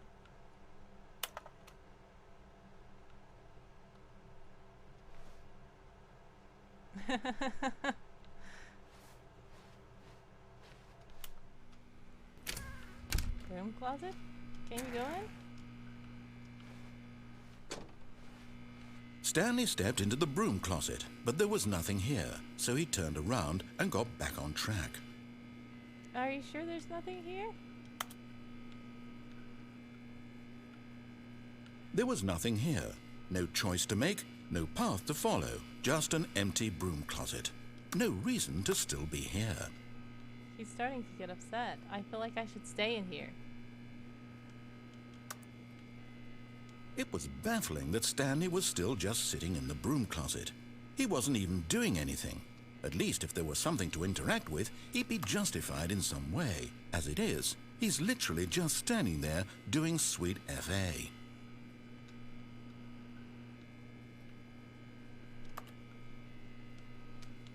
Are you really still in the broom closet?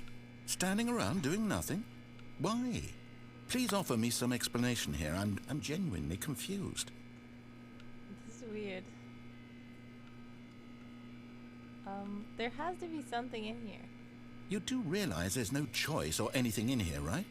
If I'd said Stanley walked past the broom closet, at least you would have had a reason for exploring it to find out. But it didn't even occur to me because literally this closet is of absolutely no significance to the story whatsoever. Are you sure? I never would have thought to mention it. How can I interact with things? Can I jump? Maybe to you this is somehow its own branching path. Maybe when you go talk about this with your friends you'll say, "Oh, did you get the broom closet ending? The broom closet ending was my favourite." I hope your friends find this concerning. He's so witty. Stanley was fat and ugly and really stupid. He probably only got the job because of a family connection. That's how stupid he is. That or with drug money. What? Also, Stanley is addicted to drugs and hookers. Oh my god, what? He's getting so mad. Well, I've come to a very definite conclusion about what's going on right now. You're dead. You got to this broom closet, explored it a bit, and were just about to leave because there's nothing here when a physical malady of some sort shut down your central nervous system and you collapsed on the keyboard. Well, in a situation like this, the responsible thing is to alert someone nearby so as to ensure that your body is taken care of before it begins to decompose. Hello? Anyone who happens to be nearby? The person at this computer is dead. They have fallen prey to any number of your countless human physiological vulnerabilities. It's indicative of the long-term sustainability of your species. Please remove their corpse from the area and instruct another human to take their place, making sure they understand basic first-person video game mechanics and filling them in on the history of narrative tropes in video gaming, so that the irony and insightful commentary of this game is not lost on them. All right. When you've done that, just step out into the hallway. This is horrible. Is nothing literally going to happen at all? Can I climb stuff? Can you... Okay, I can duck down. There's nothing here. There's literally nothing here.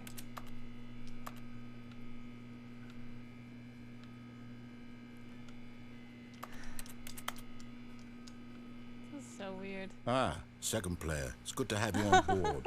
I guarantee you can't do any worse than the person who came before you.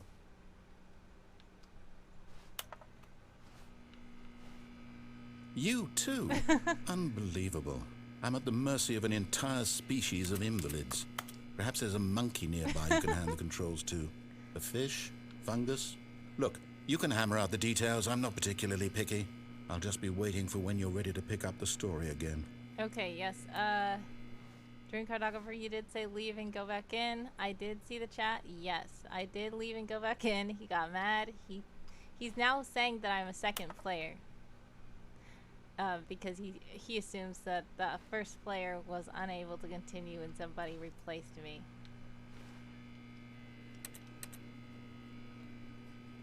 Alright, let's leave. That is weird. Can you not climb?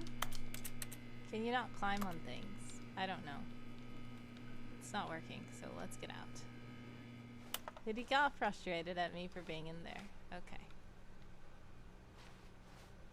Coming to a staircase, Stanley walked upstairs to his boss's office. I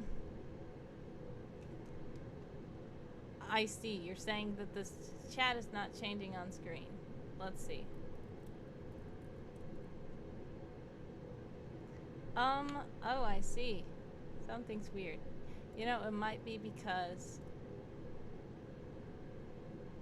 Let's see.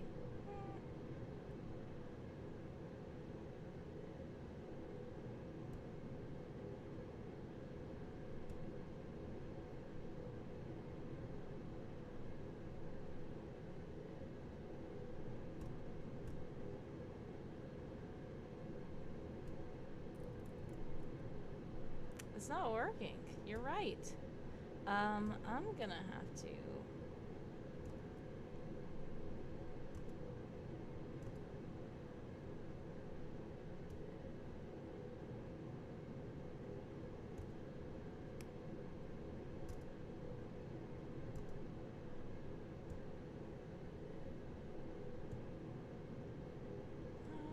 chat box.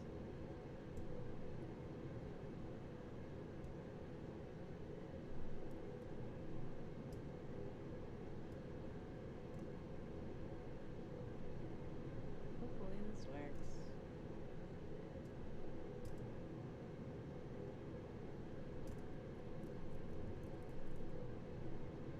Okay. The chat box is back. It's a bit weird, but we're gonna just deal with it. DreamCartographer, can you try to say something again and see what happens? Wait, am I going upstairs? Should I go down? Because he said I was going to go upstairs. I think I should go down because he'll get mad at me. Yes, it's working. Great. Okay. Oh no, it's scary down here.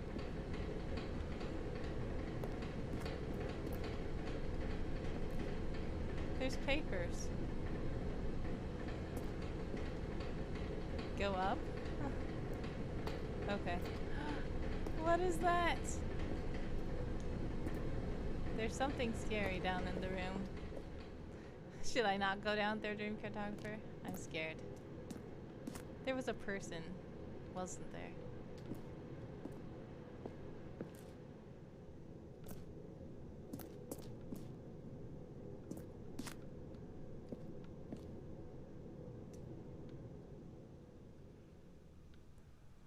That was weird. I don't know if I want to go over there. Executive bathroom.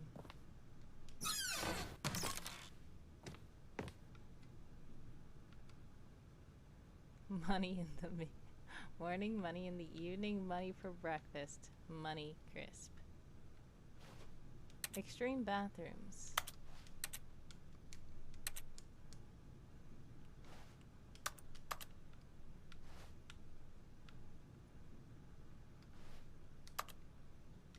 Does nothing work? Why is the executive bathroom so dirty? The mirror's dirty.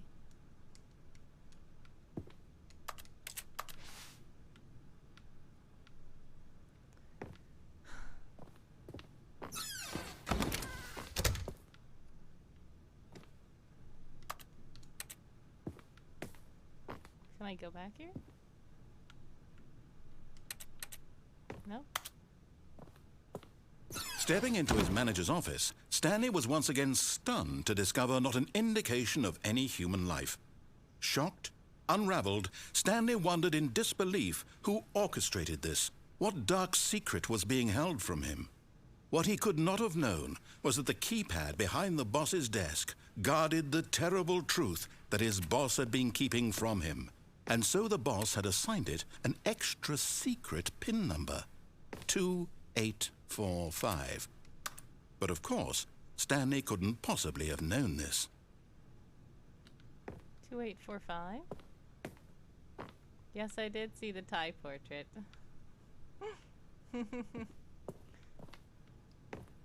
I see. Stanley just sat around twiddling his thumbs. 2845 is Trying what to he said, input right? anything on the device was useless, since he could never possibly know that the combination was 2845.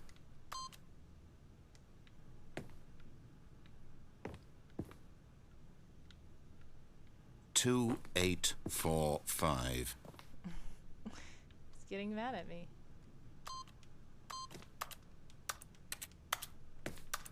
Ah, I'm horrible at this control.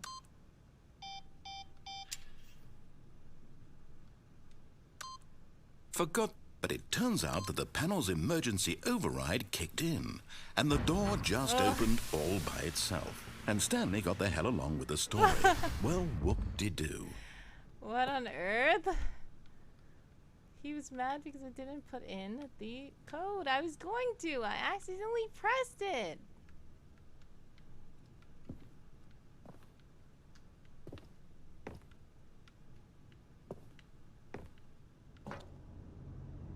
Scary.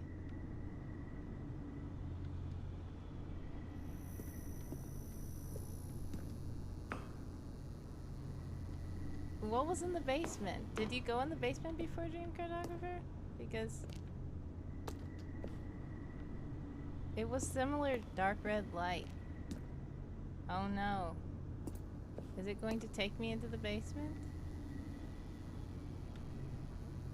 Yes. Okay.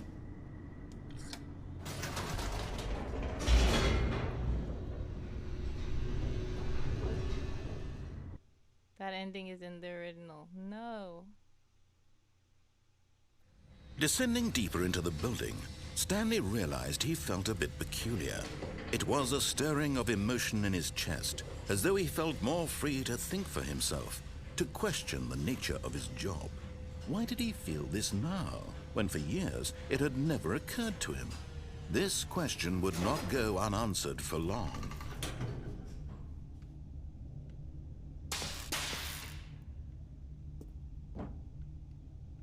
Oh, it's taking me to a different place, says DreamCartographer.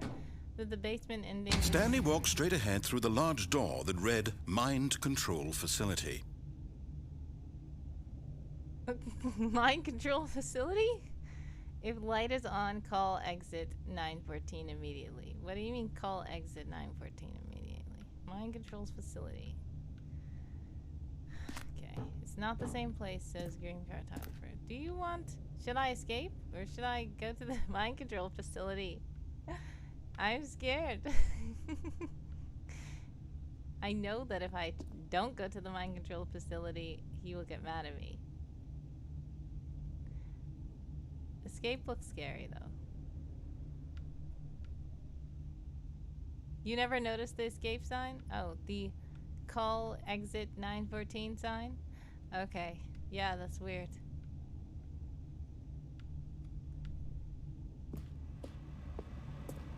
Although this passageway had the word escape written on it, the truth was that at the end of this hall, Stanley would meet his violent. Okay. But of course, Stanley thought better of it and realized he simply had too much to live for. Okay. This is weird.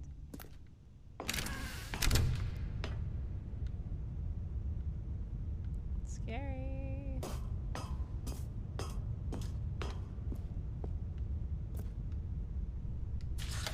The lights rose on an enormous Jump on room the packed table? with television screens. What horrible secret did this place hold? Stanley thought to himself. Did he have the strength to find out?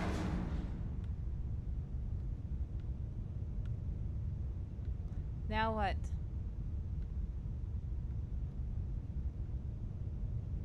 I've jumped on the table.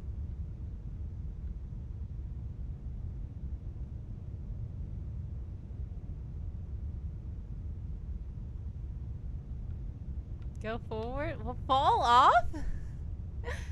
Okay. I'm scared.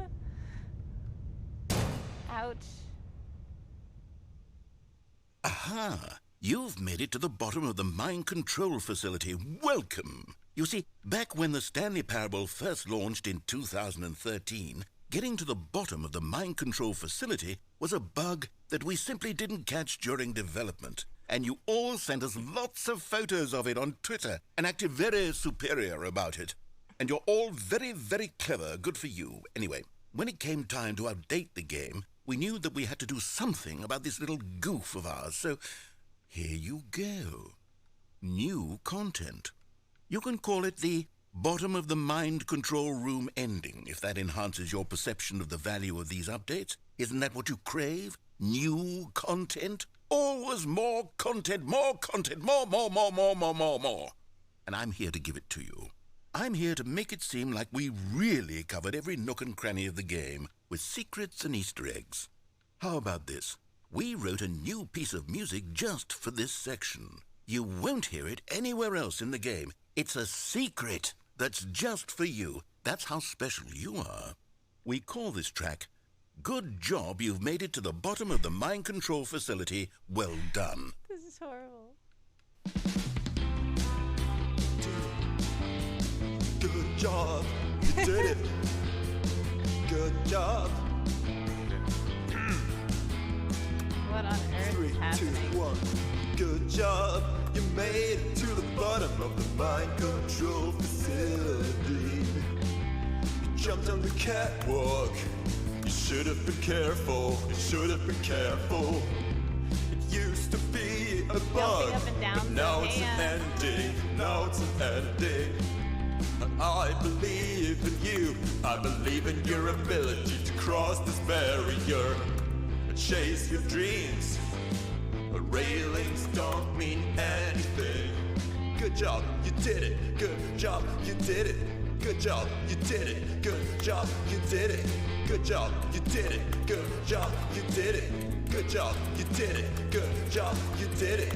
Good job, you did it. Good job, you did it. Okay. Is this it? That was the end? Wow. Okay, thanks, DreamCartographer. So, wow. And I'm back in my office.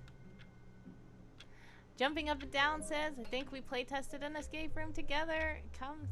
I came to say hi. Oh, hi. I don't recognize the name Jumping Up and Down, but, maybe we did. Yeah. Let me know what your name is, and, yeah. Your turn, says DreamCartographer, because she has redeemed a wordy saying think something. Alright, good job, you did it. Good job, you did it. That's what the song just said, so hopefully that's a good one, singing. Wow. Yes, Munio. Hi. Yes, from the escape. Woohoo! What fun! Again! Thank you! Munio, I do remember you. Yes, you're from the Escape This podcast. Discord, you actually ran a room, I believe, too. And yeah, cool. Thank you. And I can't believe you redeemed bits. Thank you so much. Such fun. I appreciate you stopping by and redeeming bits. Yeah. Okay. So, wow. Cool. Was only almost a jump scare, says DreamCartographer. Yes. Someone will cheer if you give bits. That is awesome. Cool. Wow. You're the first person to cheer bits. Thank you. I appreciate that so much. Yeah, if you're just stopping by, we did a lot of talking about escape rooms and stuff like that earlier. And World Anvil, which is what I made my Lifestyles of the Fish and Famous escape room that was on Escape This podcast. Yeah, we talked about that, and now we're playing through this, which is kind of like an escape room, the Stanley Parable Ultra Deluxe. So yeah, sorry you missed it, but yeah, if you do want to go back and watch, you can always go back on my YouTube channel and watch these. I always post them. Let me just put in the chat, follow. No, it's not gonna work because okay, there we go. And Tandem co-host should tell you, you can go up to, there we go. Yes, you can go to my little link page and find my YouTube page and all the other places I am online and follow me and get updates. Stanley Parable, love the Stanley Parable. Have not played the new version, says Jumping Up and Down. Is it worth it? I believe that DreamCartographer thinks so, because DreamCartographer is the one who, when I was thinking, DreamCartographer was telling me about the Stanley Parable, and I was gonna play the original version just because I'm a person who goes like in order of things. But she was like, no, do the Ultra Deluxe one. I'm like, okay. It is an experience, she says. Yes. So, what is there? Lots of new content, as we just explored that new content of Woohoo, You Did It song. That was funny.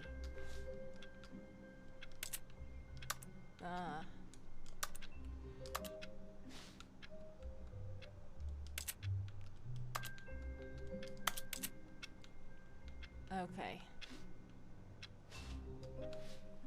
Can you just open any door? Is it locked? It's locked. Okay. All of his co-workers were gone. What could it mean? Stanley decided to go to the meeting room. Perhaps he had simply missed a memo.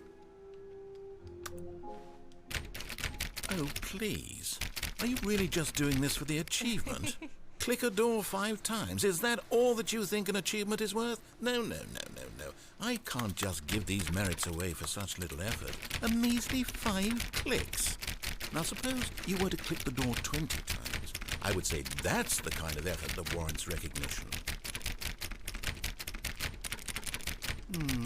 I have to say, I'm still not feeling the satisfaction of witnessing true effort for a noble cause.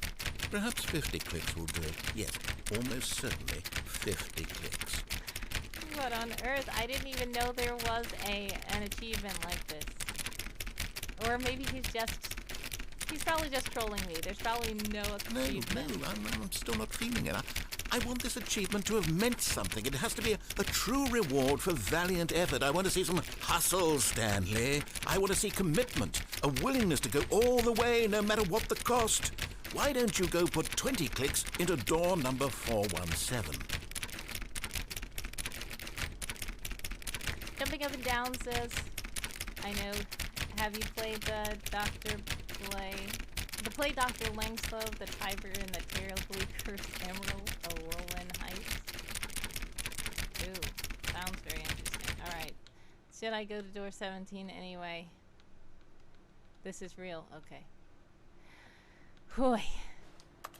Trolling in this game? Says Jumping Up and Down. Ah.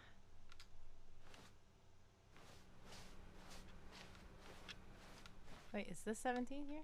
Yes. Same developer and Great. different Now, size. go click a few times on door 437.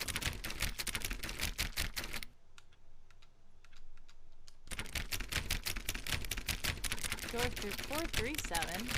Huh. I feel like you're just trolling me. Why? What does it say? I hate Mondays.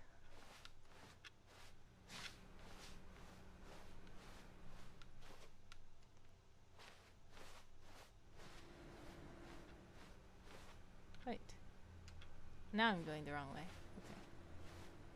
There's 437. Excellent. I think we're getting somewhere. Now, door 415. Let's give it 10 clicks or so. What door did he say? Door 15? 415? Oh my chinny chin chin, what the heck is happening?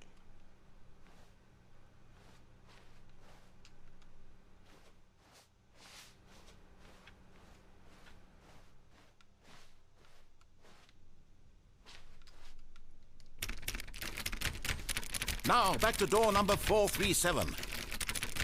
Why? This is just ridiculous.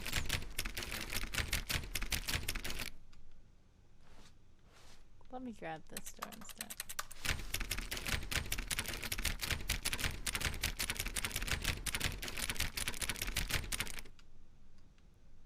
Back to 437? Why? I started it, says DreamCartographer. I really did.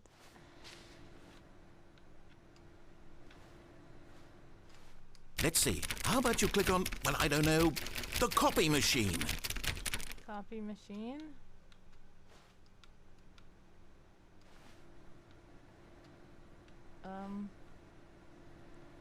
There it is. All right, back to room 417. I'm really feeling it now. I think we're getting somewhere. Click, click, click.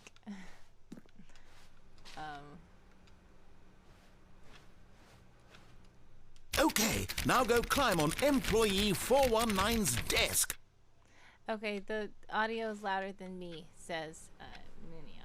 I need to see if I can. Is it lower now? Employee 419's desk? Does it say?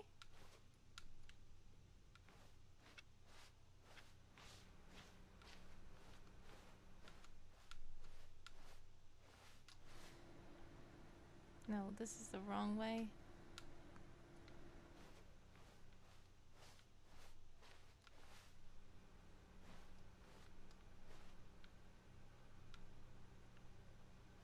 There we go. It says awaiting input. How do I jump again?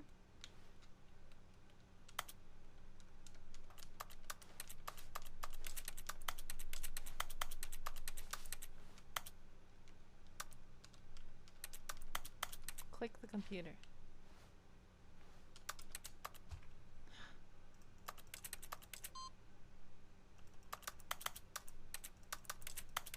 You can't jump. Well, then he lied. Because he said, how about go jump on 419's desk?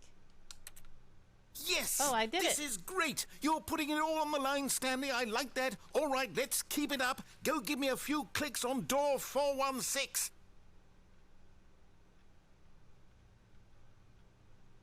416?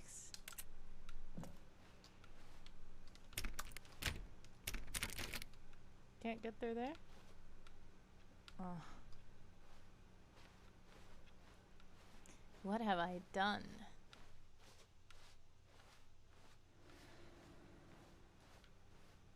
I'm going the wrong way.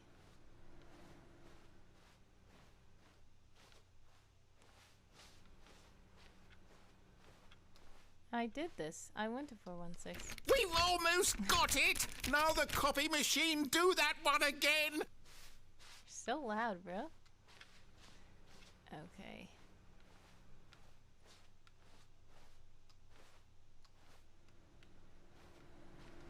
Finish Finish it off, Stanley! 5 clicks on door 430! Okay. Yes! We did it! Oh, wow. That felt amazing. Oh, you really earned it, Stanley. Nothing could hold you back. Yes, I'm very proud of how far we've come today. Just think, only a few minutes ago, you believed an achievement was worth 5 little clicks. Really now, what were you thinking? Okay. Man, I love this narrator. Says, I'm jumping up and down. My episode was season 9, episode 4, Working in Harmony. Yes, I liked that episode. That was the team building episode where you guys, they were separated by a glass door or something, and then they were separate through the whole room, but then they had to work together. I think that was it, was it? Because that was really cool. That was a nice room. Cool. Yes. And I remember hearing you run the episode. I'm like, wait, I think that this is the guy in the Discord. So yes, that was really cool. Nice one. Do you hear it now, Wordy? Says DreamCartographer. Yes. The similarities, the reason why I'm playing this game is because DreamCartographer did notice some similarities in personality and a bit in, I guess, their vocal tone and stuff. How similar this narrator is to my character, someone. When Stanley came to a set of 2 open doors, This time he I'm entered the going door on to, his left. Do the one on the right and see what happens. This was not the correct way to the meeting room, and Stanley knew it perfectly well. Perhaps he wanted to stop by the employee lounge first, just to admire it.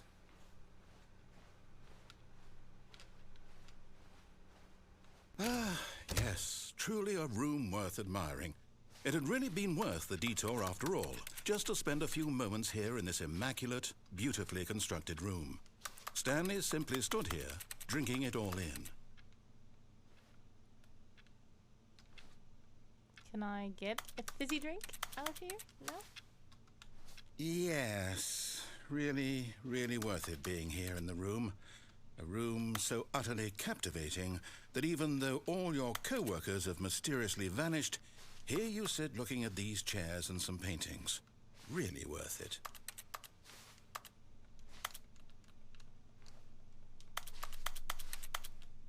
At this point, Stanley's obsession with this room bordered on creepy and reflected poorly on his overall personality. It's possible that this is why everyone left. What do those papers say? It says jumping up and down. Yeah. I can't really read fully what Stanley they say. sat around waiting for more dialogue. But when a long time had passed and fifth there was no more, annual he something. decided that the game was trying to send him a message. I think these papers are just like random papers that are supposed to be business papers. But it does look like a note that was handwritten. I can't zoom in very much. I don't know. Are we able to read some of the papers? They look kind of interesting, or is it just flavor?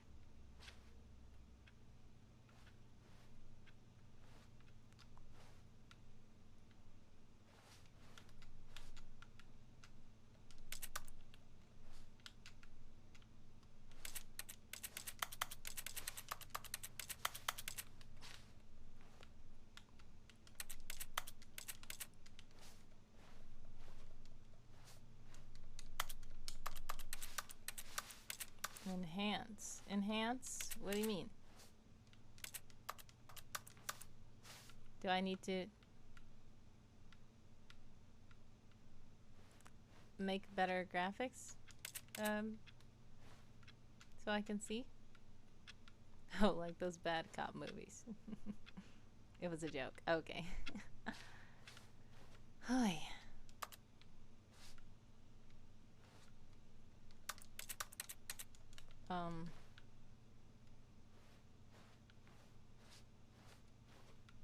But at last, he'd had enough of the amazing room and took the first open door on his left to get back to business. Can't get in. First open door on his left. I don't want to take the first open door on my left. That's what they want me to do.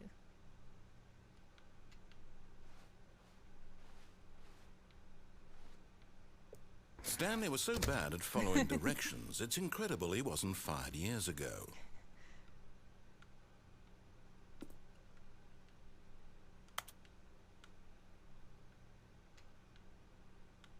Caution. Do not lie. If you are lying right now, stop. I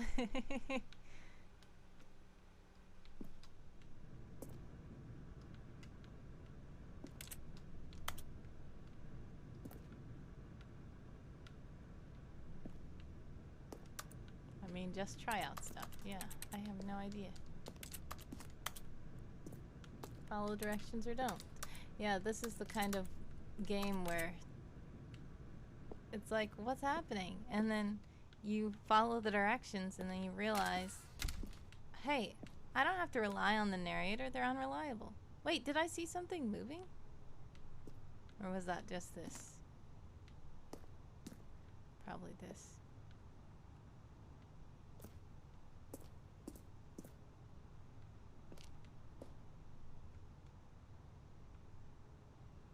There's trucks down there. And the door is open to the outside. But in Ouch. his eagerness to prove that he is in control of the story and no one gets to tell him what to do, Stanley leapt from the platform and plunged to his death. Good job, Stanley. Everyone thinks you are very powerful. Oh wow. Okay, I underestimated the height of that. I thought that it could be good. I jumped from that other time. That was deeper than that, wasn't it? When we jumped into that. I guess that was because it was based on a bug. Hey, wow. Okay, so this is a very curious game. All of his co-workers were gone. What could it mean? Stanley decided to go to the meeting room. Perhaps he had simply missed a memo. I needed to go on the platform.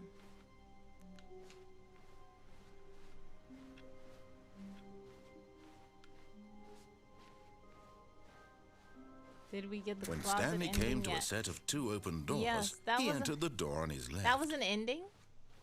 This was not the correct Well, way I to the guess it meeting was room, and technically an Stanley ending knew it because he perfectly said well. Perhaps that he wanted to he stop by thought the that I fell employee asleep lounge on the first, keyboard. just to admire it. Wow, yes, this room. What a beautiful, but eager to get back to business, Stanley took the first open door on his left. Yeah, he said something about, you can now tell your friends you got the closet ending. Woohoo. Stanley was so bad at following directions, it's incredible he wasn't fired years ago. Okay, so I'm supposed to stand here. Do not jump from the cargo lift while it's in motion. Penalty for jumping off the lift is 5,000. I thought that I would die. Look, Stanley, I think perhaps we've gotten off on the wrong foot here. I'm not your enemy, really, I'm not. I realize that investing your trust in someone else can be difficult, but the fact is that the story has been about nothing but you all this time. There's someone you've been neglecting, Stanley. Someone you've forgotten about. Please, stop trying to make every decision wait. by yourself. I'm supposed to jump? Really? I was in the middle of something. Do you have zero consideration for others? Are you that convinced that I want something bad to happen to you? Why, I don't know how to convince you of this, but I really do want to help you, to show you something beautiful. Look, let me prove it. Let me prove that I'm on your side. Give me a chance.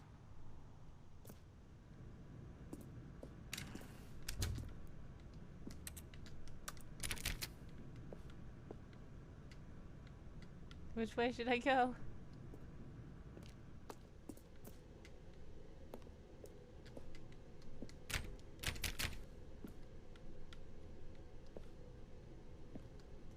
Do not stand on this side of fence. What do you mean?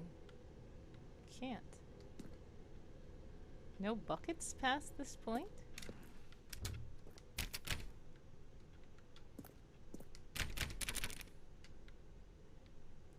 Now listen carefully, this is important. Stanley walked through the red door. Well, my favorite color is red. But my favorite number is 2. So I feel like I should go through the blue door. I don't have a card. I feel like I shouldn't trust this man. I don't want to go through the red door. That bucket sign. What is it? Something about the bucket sign? It said no buckets beyond this point. Oh no. Was I supposed to grab a bucket? I can't get back. Ah! Oh no. Too late. Okay. I'm gonna go. I'm not gonna listen to him. Aha, perhaps you misunderstood. Stanley walked through the red door.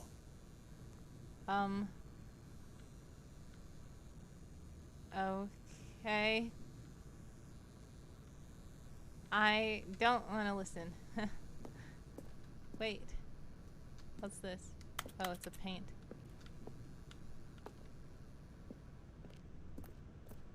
I didn't go. I still don't think we're communicating properly. Stanley walked through the red door. No, thank you. I'm scared. I don't want to go through that. All right, fine. Go ahead, Stanley. You want to know so badly what's out there? You want to find out what lies at the end of this road you've chosen? Well, don't let me stop you. What? It's too late now. Ugh. Oh, were you telling me the blue door was behind me? Yeah, I knew. I saw. I was like, no. They're trying to make it look like the red door is the only one there, but it was the blue door. Okay. Okay. Scary. What is this? You see? There's nothing here. I haven't even finished building this section of the map because you were never supposed to be here in the first place. Broken rooms, exposed developer textures. Is this what you had wanted? Was it worth ruining the entire story I had written out specifically for you? Do you not think I put a lot of time into that? Because I did. And in the end, it was all for nothing. Because this is what you wanted to see. Help me here, Stanley. Help elucidate these strange and unknowable desires of yours. What would have made this game better? What did you want to see? Vehicles? Skill trees? Work with me. You've given me absolutely nothing so far. Tell you what. Let me take a stab in the dark at a new design, and you can give me some feedback. There we go. A third option. This already feels leaps ahead of where we were before. Go ahead, Stanley. Take it for a spin. Okay. Should we go in the new door? I was curious.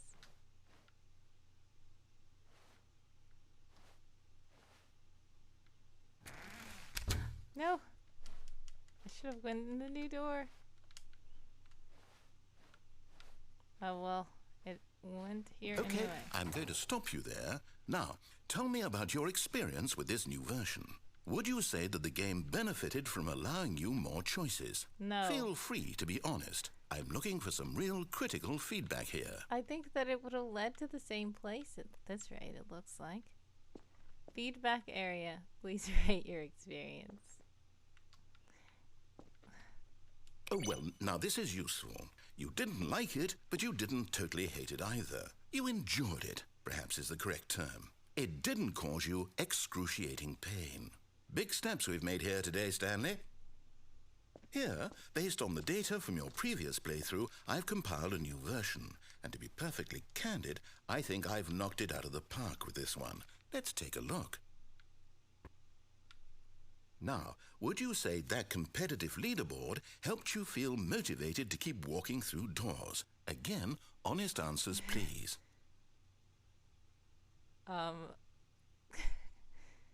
What on earth?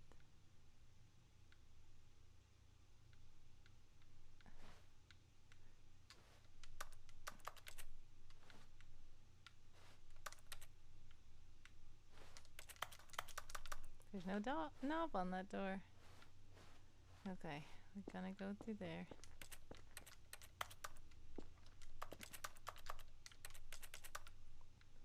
Does it not let me go through the door?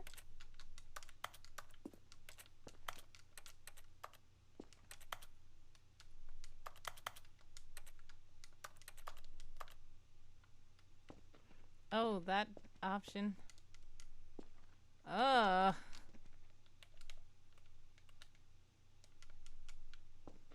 Am I totally stuck now?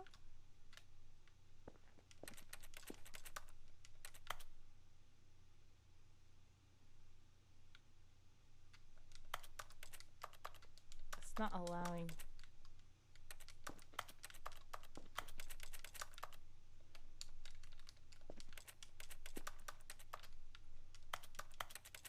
It's not letting me grab the door handle.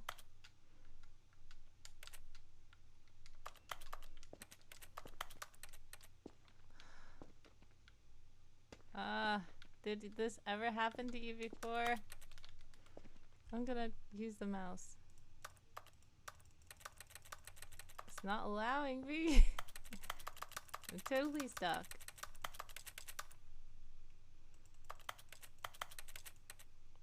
Okay. I'm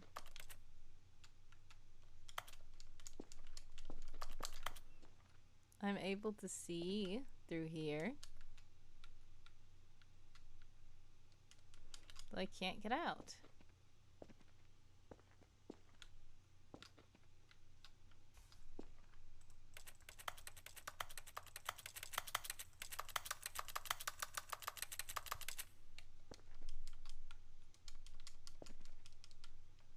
I don't know.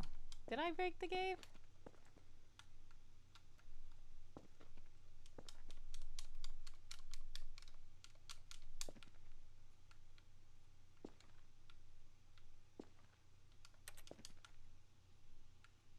Should I not have gone into this orange room?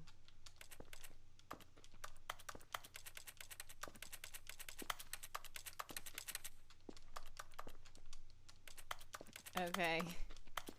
Horrible. Well, he's been quiet.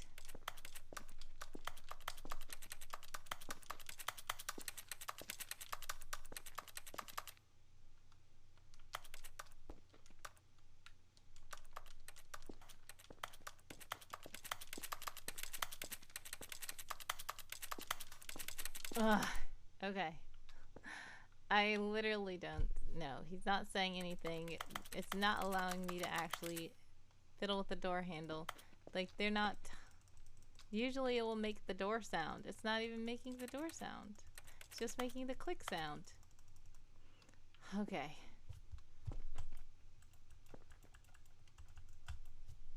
How do I...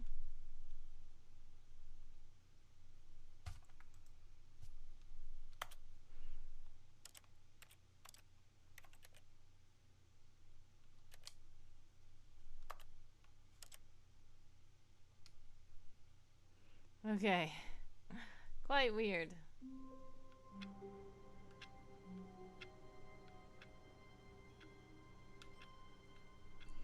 Alright. All of his co-workers were gone. What could it mean?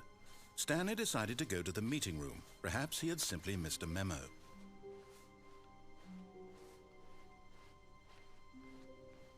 When Stanley came to a set of 2 open doors, this was not the correct way to the meeting room, and Stanley knew it perfectly well.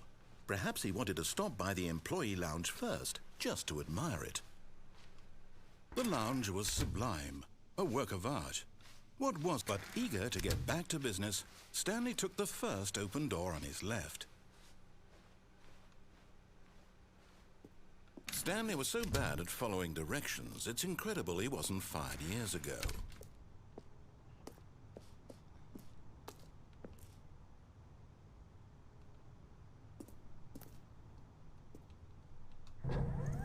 Look, Stanley, I think perhaps we've gotten off on the wrong foot here. I'm not your enemy, really, I'm not. I realize that investing your trust in someone else can be difficult, but the fact is that the story has been about nothing but you all this time. There's someone you've been neglecting, Stanley. Someone you've forgotten about. What? Really? I was in the middle of something. Do you have zero consideration for others? Are you that convinced that I want something bad to happen to you? Why, I don't know how to convince you of this, but I really do want to help you, to show you something beautiful. Look, let me prove it. Let me prove that I'm on your side. Give me a chance. danger everywhere.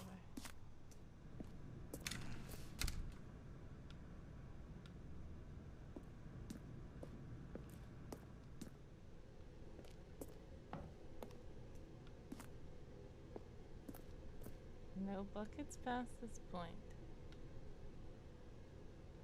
I don't see any buckets. Now listen carefully, this is important. Stanley walked through the red door. Aha, perhaps you misunderstood. Stanley walked through the red door. I still don't think we're communicating properly. Stanley walked through... All right, fine, go ahead, Stanley. You want to know so badly what's out there? You want to find out what lies at the end of this road you've chosen? Well, don't let me stop you. You see? There's nothing here. I haven't even finished building this section of the map because you were never supposed to be here in the first place. Broken rooms, exposed developer textures. Is this what you had wanted? Was it worth ruining the entire story I had written out specifically for you? Do you not think I put a lot of time into that? Because I did. And in the end, it was all for nothing, because this is what you wanted to see. Help me here, Stanley. Help elucidate these strange and unknowable desires of yours. What would have made this game better? What did you want to see? Vehicles? Skill trees? Work with me. You've given me absolutely nothing so far. Tell you what, let me take a stab in the dark at a new design, and you can give me some feedback. There we go. A third option. This already feels leaps ahead of where we were before. Go ahead, Stanley. Take it for a spin. Okay, I'm going to stop you there. Now, tell me about your experience with this new version. Would you say that the game benefited from allowing you more choices?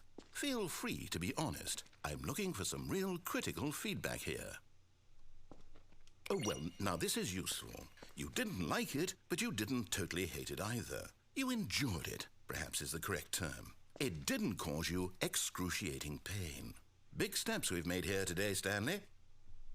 Here, based on the data from your previous playthrough, I've compiled a new version. And to be perfectly candid, I think I've knocked it out of the park with this one. Let's take a look.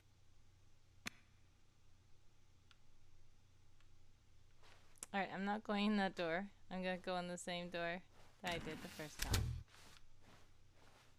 Now, would you say that competitive leaderboard helped you feel motivated to keep walking through doors? Again, honest answers, please. Hey, I nearly forgot. I've got a prototype of a new game I've been working on, and now would be a lovely opportunity to give it some playtesting. You wouldn't mind taking a look at it, would you? Perfect. Let me boot it up. In this game, the baby crawls left towards danger. You click the button to move him back to the right, and if he reaches the fire, you fail. It's a very meaningful game, all about the desperation and tedium of endlessly confronting the demands of family life. I think the art world will really take notice. But of course, the message of the game only becomes clear once you've been playing it for about 4 hours. So why don't you give it 4 hours of play to make sure it's effective? Be sure to keep notes on your experience.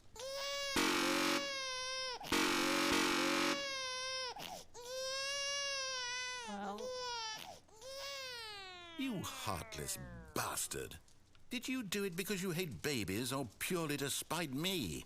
Because if it's the latter, well, I don't know what to do. I'm completely out of ideas. I can't think of a single thing that might improve the experience for me.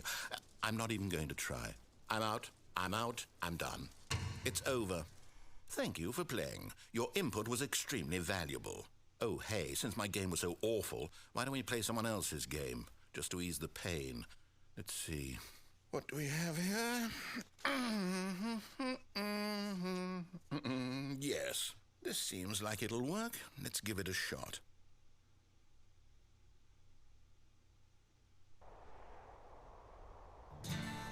Aha! Fascinating. What do you think this game is about, Stanley?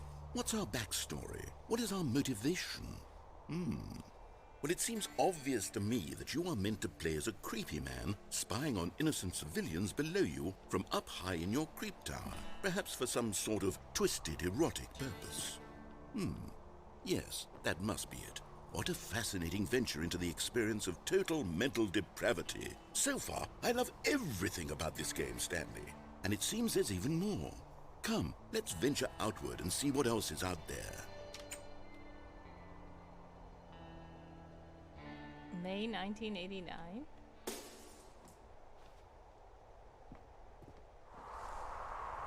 What on earth is this?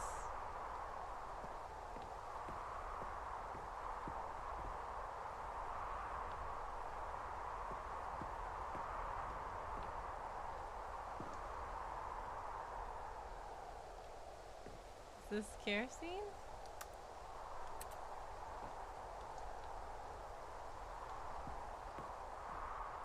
This is an actual game, says DreamCartographer.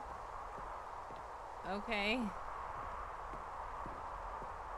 It's called Firewatch. I was like, okay. It looks like... So they embedded Firewatch into this game? Oh no.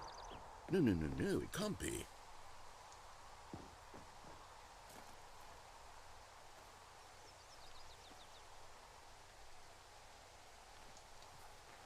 It is. It's an open world game. Good God, quickly block it off. Oh no! Oh, thank goodness, Stanley. What a close call. You nearly wandered off into that thing. That big, open, just wandering around. No right or wrong directions. No path to follow. You can just go in any... Oh, thank heavens we avoided it. We're out of the woods now, Stanley. Okay, I'm going to get us out of here. Let's find another game. Preferably something with walls. Something with nice, big, insurmountable walls. Oh, it was Minecraft? Okay, I think this will be just the thing. Oh no. Why is it taking me to different games? Wonderful. See, this is exactly what I had in mind. This sports? Just a nice big box for you to run around in. There isn't any possibility that you could get lost here. Now this is game design. Stanley, if you manage to get lost in this game, I will be phenomenally impressed. Okay, so what exactly do we do here? Let's see. There are lots of cars here in the back, but obviously there's no racetrack. Okay, I'm seeing that there's a ball of some kind back here. Is this game sports ball? Stanley, I think it's sports ball. Oh, what fun. We shall run the bases and do a touchdown together. Yes, I think surely we must. Okay, Stanley, here's the ball. Have fun. It's a giant ball. Okay. Hold on. What are you doing?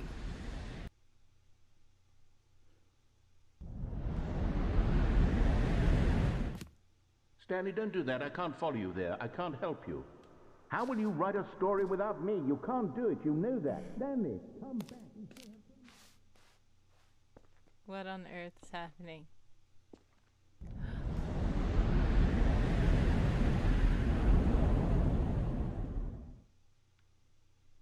Have you gone here before? Oh no, I did it too quickly.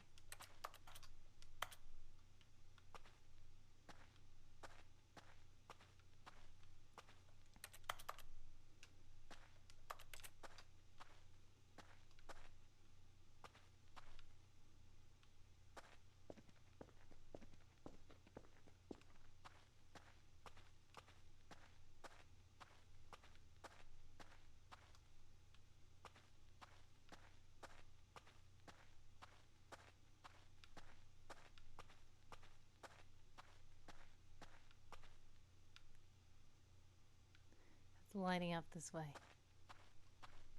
Wait.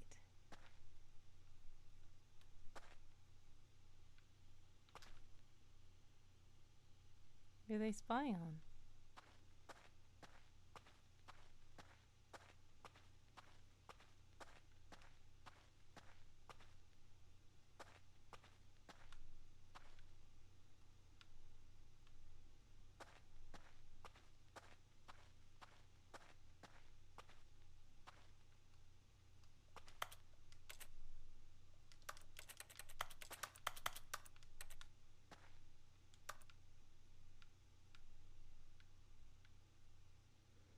Okay. Wow. Was I employee number 427 or was I 437?